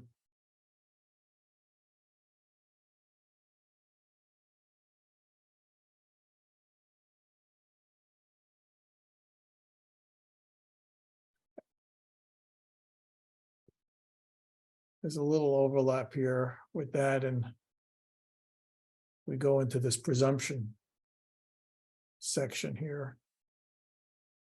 We can go back and we're basically okay even with the edits that I have here. We'll move this thing down. But if we start looking at this next 5.2.2 and 5.2.3,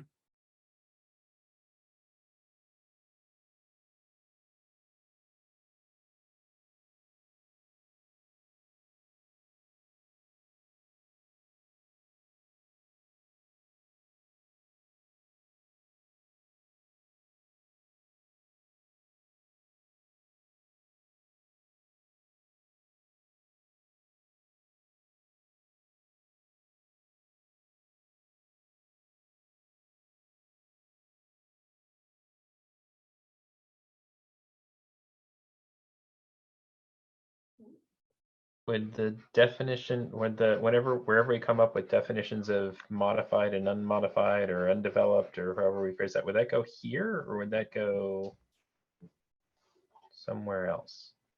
Or I guess it doesn't actually, I guess it doesn't matter. We don't have to decide that now. I mean, it's a little here, I stuck here, down here. This is from our existing regs about the no alteration zone.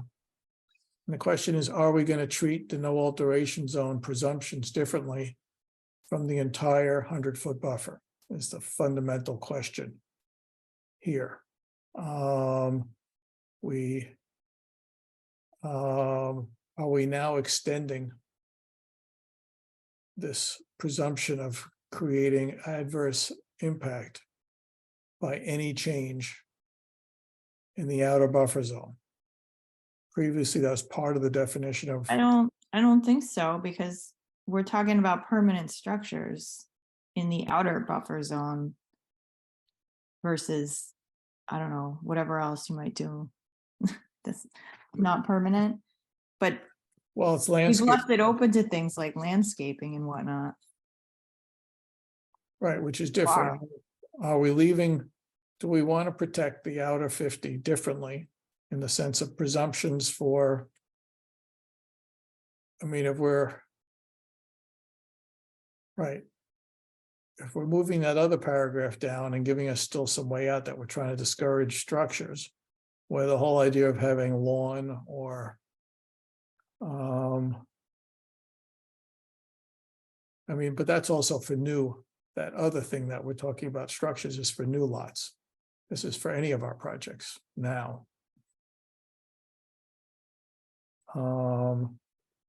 It's like when somebody comes in and they want to do something in the outer buffer. Are we going to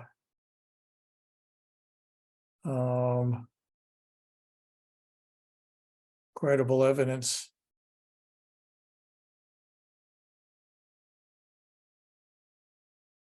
I think at the first pass, we want to say we shouldn't be converting unmanaged buffer zones to managed in somehow. And that's true everywhere. Right. I would agree. I'm not sure we want to add new conditions to, I don't know, I'm not sure we want to be adding new conditions to existing managed areas. Other than ones that, well, maybe we do, I'm not sure.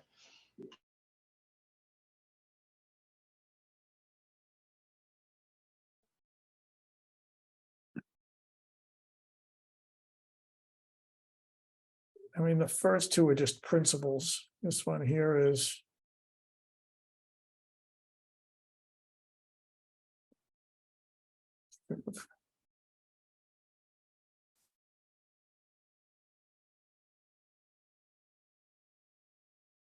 This is flexible. It's all or part of 100.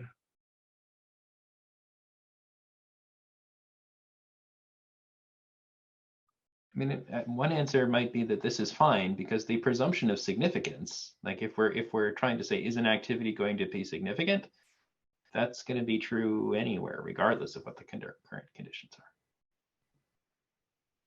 Yeah, well, I guess that's why, because this is what we have, what I have down here. It's what we have in our existing regs, where it's how we. But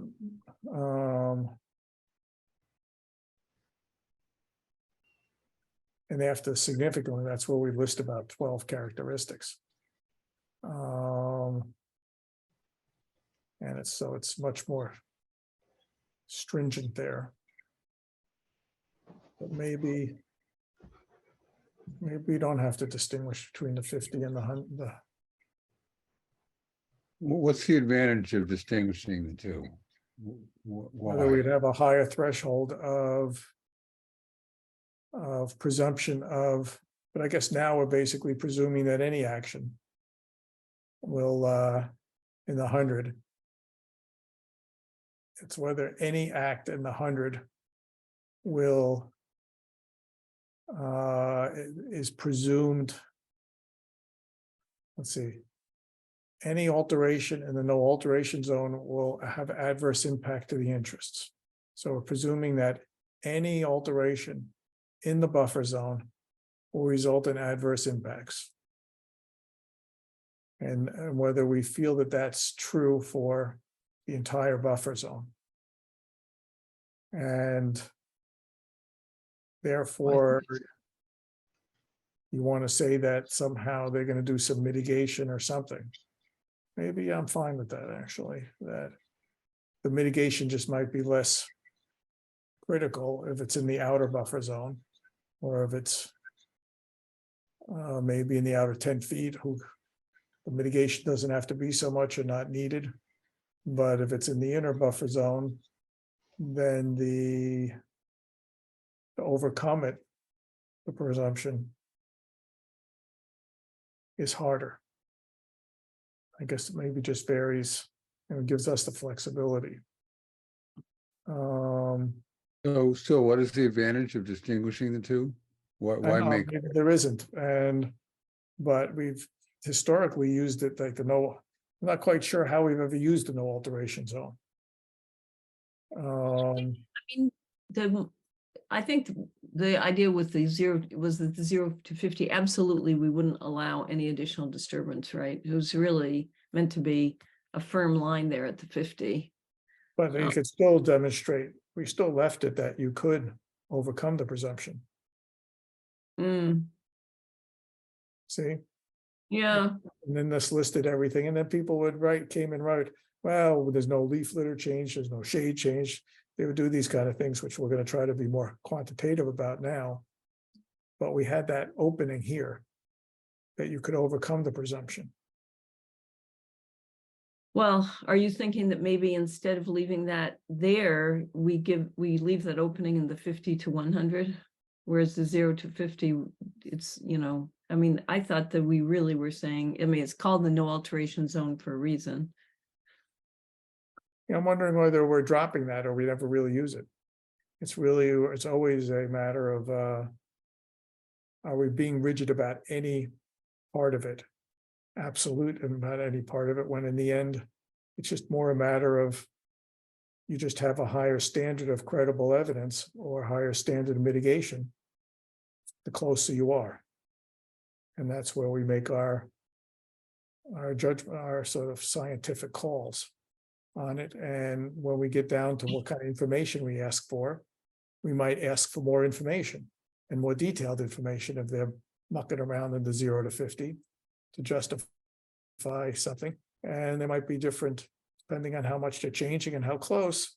We're going to ask for more or less information. We're not going to specify it in the regs. I think our approach now is we might have a list and a checklist of information, and we're going to make a call based on how severe and how close how extensive the alterations are. And we'll go down the checklist and say, okay, this is the kind of stuff we need for this particular project. And this kind of detail, like we might need to know more about soils in a certain kind of case, whereas another one, we don't need to know so much about soils. I think that's where we're sort of headed last time. And we don't need to be absolutist at any point along the way, as opposed to just more stringent in what we ask for and how we judge it. So for this section here, which is talking about presumptions, I don't think it helps us to describe both. So if I read just the second paragraph here, that's there. So in this section, basically it says activities undertaken in close proximity to wetlands. I think that one is true regardless of the distances we're talking about. So I'm not sure what we gain by having described or sort of having a different presumption in the first 15. The question is, we were trying to be clear when I look at it now that we have a presumption that if you're in the 0 to 50, then it's any action is presumed. Whether we want to strengthen it here a little bit and say that's where the 50 thing comes in, the 0 to 50, the presumption is that it's going to be an adverse impact unless it's overcome. Maybe we just need to add a little more specificity here. And we could use an example. Or even at the end of it, you could say, in the case of the 0 to 50, we're presuming that it has an adverse impact unless overcome. Or that's a softer.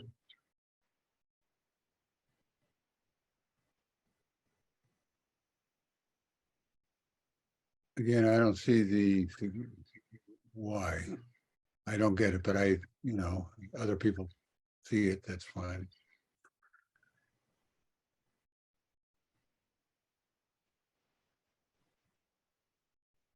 Maybe we Well, don't- the third paragraph says the same thing for the whole 100, or I think it says the same thing. No, it says, No, I guess it doesn't quite say the same thing. Okay. in part all. I have a problem with the next two paragraphs, one of the right where you're hovering, and then one after that about credible evidence and the second, the one in green does not specify who decides it's credible. And the first one sounds like it might be could be arbitrary by what the people in the commission think. But it doesn't, to me, it's might be opening something may not want to open. I don't know. I think that was addressed up top. Credible evidence, preponderance of the evidence. Those were defined terms. Okay, they're defined terms. This is a term that we can come back and define. Okay, sorry. I guess it just doesn't resonate with me, that term. And does it say up there who decides it's credible? Well, you can read it. By the conservation. It just means more likely than not. Okay, so it's a legal term. Okay. Oh, is that all it is? It's that more likely than not? Is that a standard Preponderance interpretation? of the evidence, credible evidence is a civil term meaning more likely than not. Okay. Is there a term that's more stringent than that in legalese?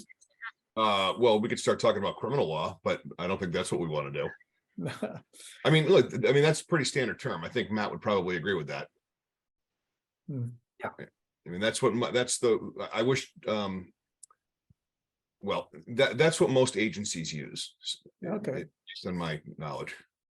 I think, Okay, so we're okay basically with the general concept. We might tweak it, but that's okay. yeah, I was just telling, just trying to remark to thank Steve, you. it's Yeah, already thank you. there. So we could do, so credible evidence, all right, provides, unless the app, I guess, I mean, the issue here is whether we don't have the word preponderance. Or we don't define unless it's really whether it's the preponderance, a preponderance. I mean, maybe we're missing something here. I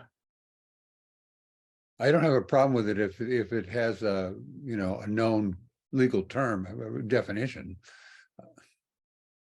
Yeah, no, it has it, but one issue is whether you could have credible evidence of different types or different points of view. The question is whether it's for us to judge the preponderance is deemed sufficient. I guess maybe that's where it is deemed sufficient. This is where the Okay, so then concept of, I guess, reading preponderance that- is in here. Well, it Yeah, doesn't make any sense for an applicant to provide a preponderance. I know, that's. I guess the question is what we get to judge here by what we deem sufficient. That's the operational term here. That and I guess maybe deemed sufficient is a good enough general term versus preponderance.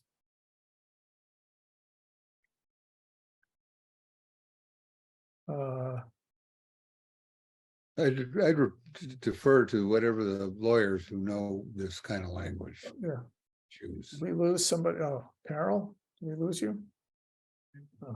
Yeah, she dropped a note in chat saying she had to drop off. Oh, okay. No, I never look at the chat, God. There's whole 4 chats. Okay, You didn't really miss anything. okay. So going back to this presumption area, Do we need to say anything specific about the 0 to 50? Guess we've, in the end, we have it, but we don't do much with it. I'm leaning towards no. I think we may have different policies about what we want to permit there, but I don't think the presumptions are different.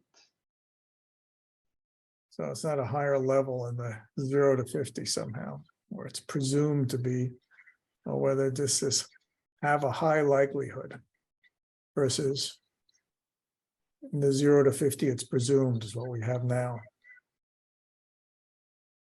I agree I'm with not sure Jacob. it makes a difference operationally.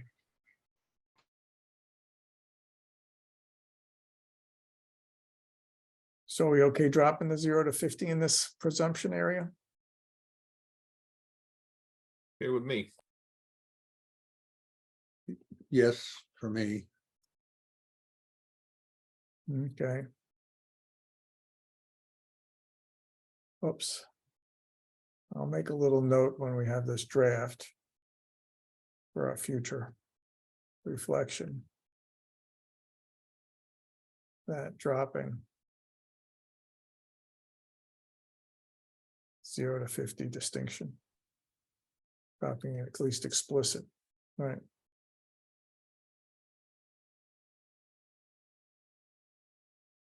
Okay, So I think that means, or when you're ready, yeah, go on. I think that means the green paragraph down below is no longer needed. Exactly, we're dropping that. That's basically what we have now. Just wanted to be clear. We might use some of that. That's why I put these X's here. Okay. Let's see, what is it, 9:23? It's getting a little late for now. Definition, critical characteristics, and boundary. I can't tell whether I almost want to move this down as part of this. Or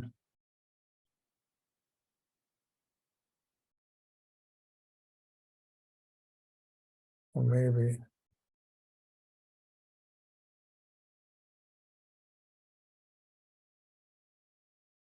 This gets back to, I mean, I'm tempted to sort of bring this down so that it gets back to this whole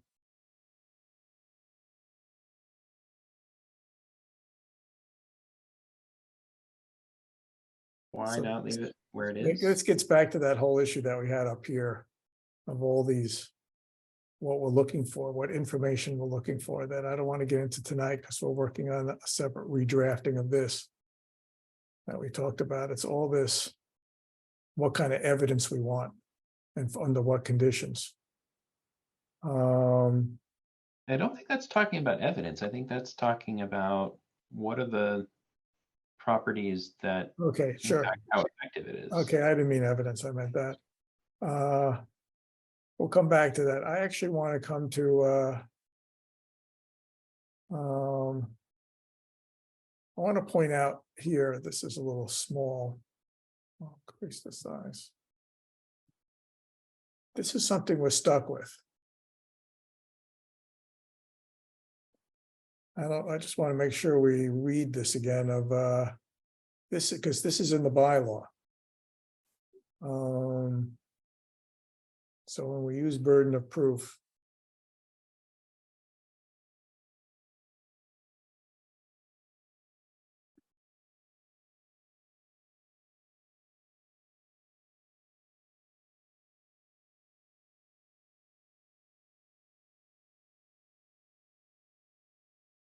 So we already got this here in our bylaw that we have to live with, which is. Oh, this is that whole section where there was a new. Can't tell what's in our regs. I have to go I mean, I back. think that I don't see anything wrong with the bylaw section. Yeah, no, well, it's not, no, I think it's fine, and we have to live with it, it's that we're not changing. Okay, we have to come back to this. Okay, so in terms of for tonight. This is all that evidence, what kind of information we want, excuse me. We're coming back to here. I guess I'd probably want to move this. Maybe we can keep, I don't know if we need the definition because I think the buffer zone's already defined earlier in our regs. And so the critical characteristics, I think, should come after presumptions. And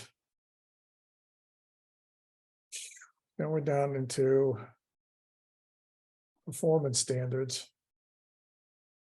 And whether we're leaping in general, this is where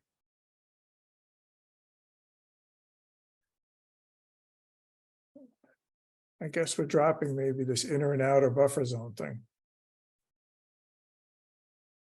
I think let's see how far we can get without having to introduce an inner versus outer buffer zone.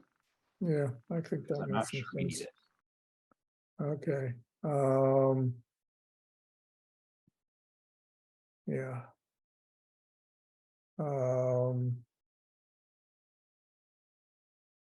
So we're looking at, so undeveloped, assuming you have to come back to how we're defining undeveloped or unmanaged.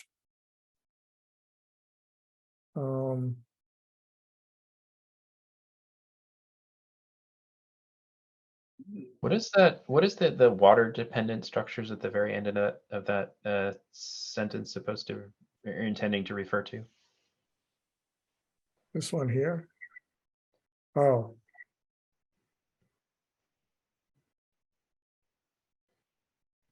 I've never Matt, is that- Like stream crossings, footbridges, docks, things of that nature.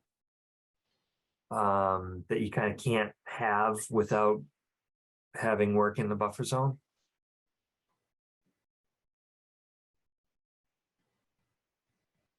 Okay. That makes sense. Maybe we need to rephrase it somehow to make that clearer. Or I don't know, or is that We clear to might need to everyone else? define it.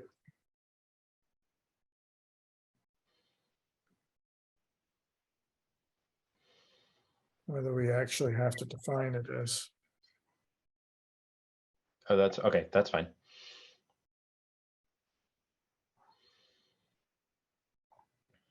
I mean, this is pretty significant. A is a for all we've been talking about, A is a quite a this supersedes even all that talk about undeveloped lots and new lots and things like that. Right. Is that what we want? Or do we want to scope I this know, too? I don't think I had to focus as much on this stuff yet. No, Myself. but I think this is the part that matters. Yes, no, it does. And I have to chuckle for all we've been going around on the other stuff.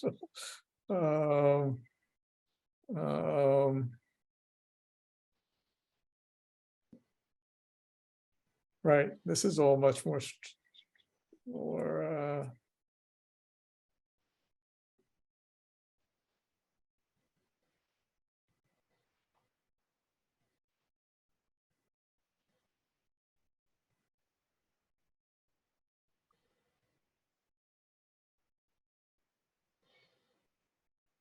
So we have two. this key word here, this whole is minimized and appropriately conditioned.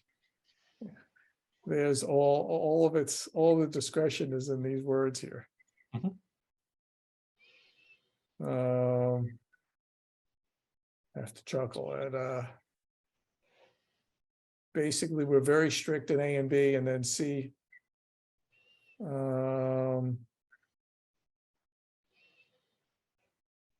It all comes down to this.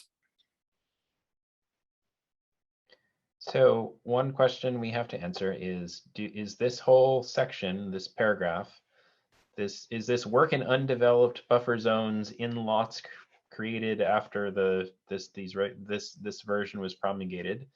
Is that scope belong on this whole thing, or do we, or This is that only everything. applied to some of it? This is for everything.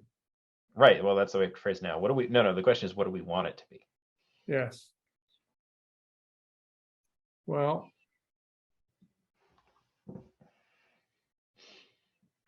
If you use the Wetlands Protection Act as a model for that question,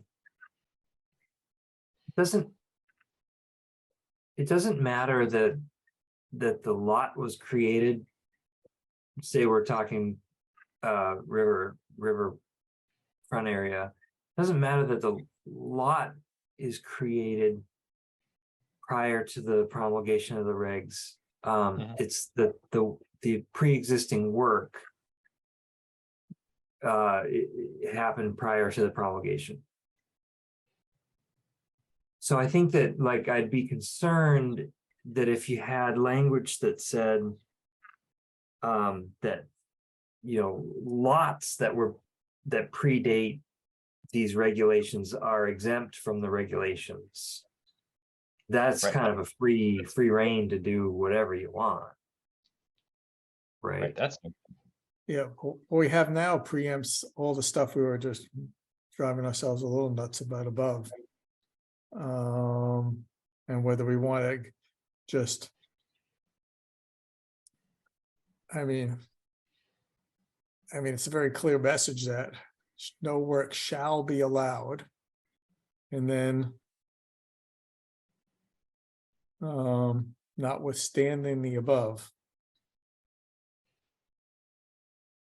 A and B, it's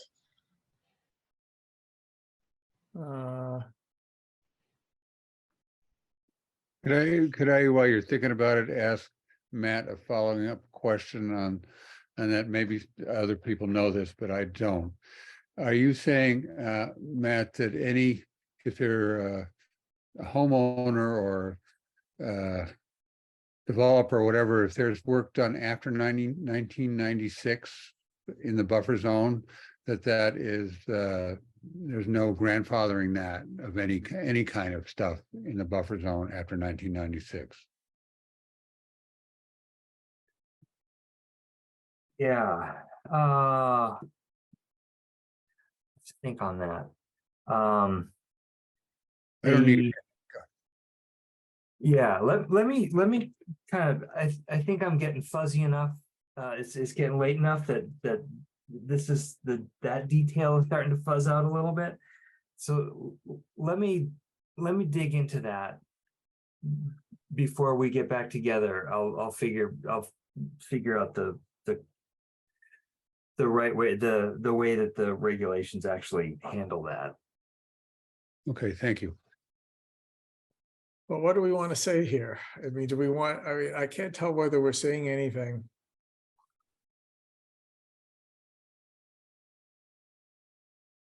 What we'll basically say, we don't want it, but then we could allow it.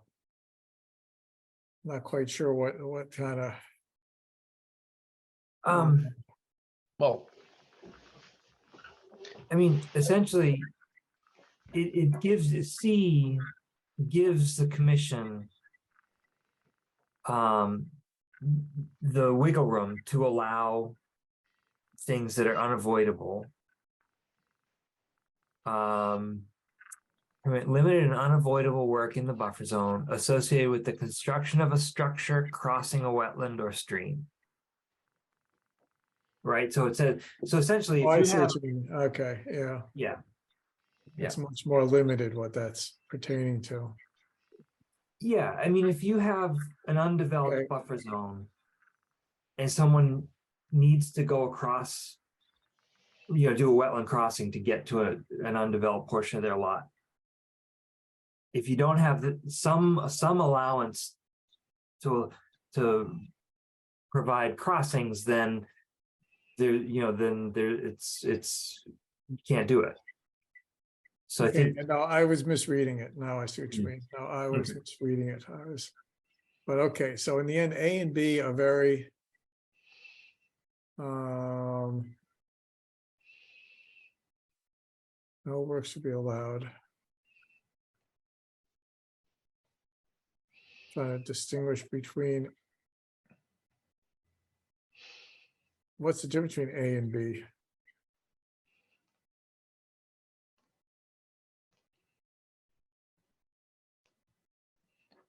well, A is not talking about new structures. It's more broad than that. It's talking about Right, I know, I'm trying to figure out whether B is part of A. Unless I'm getting late, unless I'm late at night and I'm missing something, because I already missed C. I'm suddenly feeling like B is just a subset of A. Yeah, it may well be. And so if we just focus on A, whether we're basically, we're back to that I don't think is the whole. We're willing to go as far as A.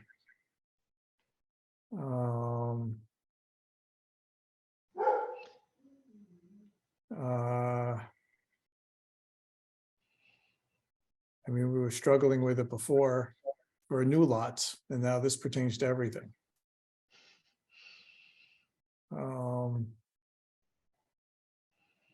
Maybe we have to revisit this earlier in an evening next time.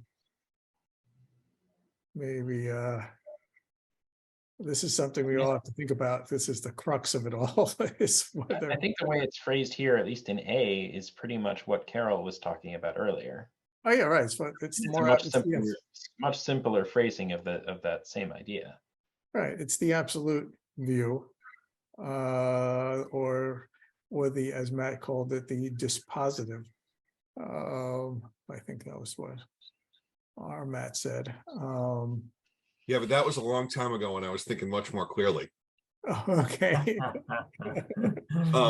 Yeah, I'm again, confused. I still feel the same way about this paragraph as I do the other ones. You've got two very, very dispositive statements, and then you've got a third taking it away. It's not wrong. They're just conflicting. Well, we have to figure out what it is. There's no wrong or right here. It's a matter of how far do we think is a reasonable way to protect wetlands. Sorry, I didn't mean to interrupt, Michael. I thought Carol adding some additional wording, generally the commission will not, or under ordinary circumstances the commission will not. That might make it a little more readable and a little less confusing in that they are fairly contradictory statements. Right. I mean, this is whether we start. This is the word I was adding up above. Whether we want to add in that kind of mushiness, and then it's left to the kind of information we want, the whole checklist game that we need to play, which is the most important thing for me in a way, is because that way we know what we can be asking for, and then we can make decisions about what we'd allow in the buffer zone based on its characteristics, the action, how close it is. Maybe in that sense, to the extent that we're allowing things, If we put generally in, could we get rid of C?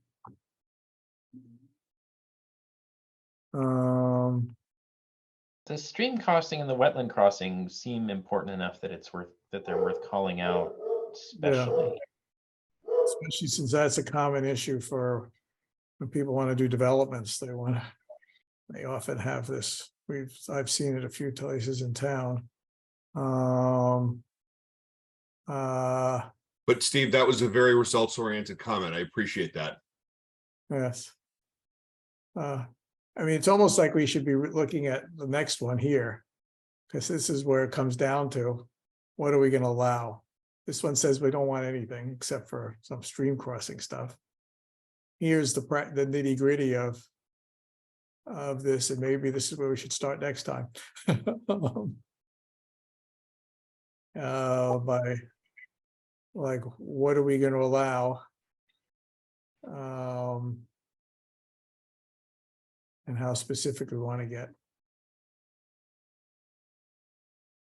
We want to talk to no more tonight, or do we want to continue? I'm not sure I'm going to be much assistance going forward if we're going to jump into a completely new. Yeah, this is the nitty gritty, I think, here. So let's. So here's what I would recommend, actually, because I mean, I think we did a decent amount of work here tonight. A fair amount of portions got moved around and reordered. I'd really like to get a copy of the entire thing after all of the edits were made and look through the whole thing just to see what it looks like with all the edits. I will do some cleaning up of this and then send out a new document to everybody. That would be great. Deborah, if you're still there, do we have any hearings at our next meeting or not? Not as yet, Michael. So it's only if somebody, so Yeah, nobody, I'm actually waiting for an RDA, but I don't enact anything until I get the fee. And they well, didn't count on that. So they assure me that it was mailed, so perhaps tomorrow or Monday, so I could still advertise it. okay, I'm trying to think of whether to move this thing to again early. I mean, if I give the 15 minutes, whether I move this thing to land management to do this open space, whether move this thing to 7:30 at our next meeting. Should be Mhm. fairly early. If we get the RDA in and it's not a very extensive one, No, it is not. I mean, we I, might be able to just take a 15-minute break and make it at 8 o'clock or something like that. We could do Mhm. this for half an hour and then take a break for 15 minutes and then see. Yeah. Okay, then I think I'm gonna move this. I'm gonna suggest we continue this hearing till 7:30 on June 1st. Second, Okay, any further discussion? Okay, roll call vote. Michael, I, Jacob, Aye. Steve, Aye. Matt, Aye. Courtney. aye. Okay, it's tough stuff. We'll be clear ahead and we'll start a little bit. I'll try to get some stuff, but I think starting with 5.2.4.2 might be a good way to start thinking about what we might then think back about how rigid we want to be at other things.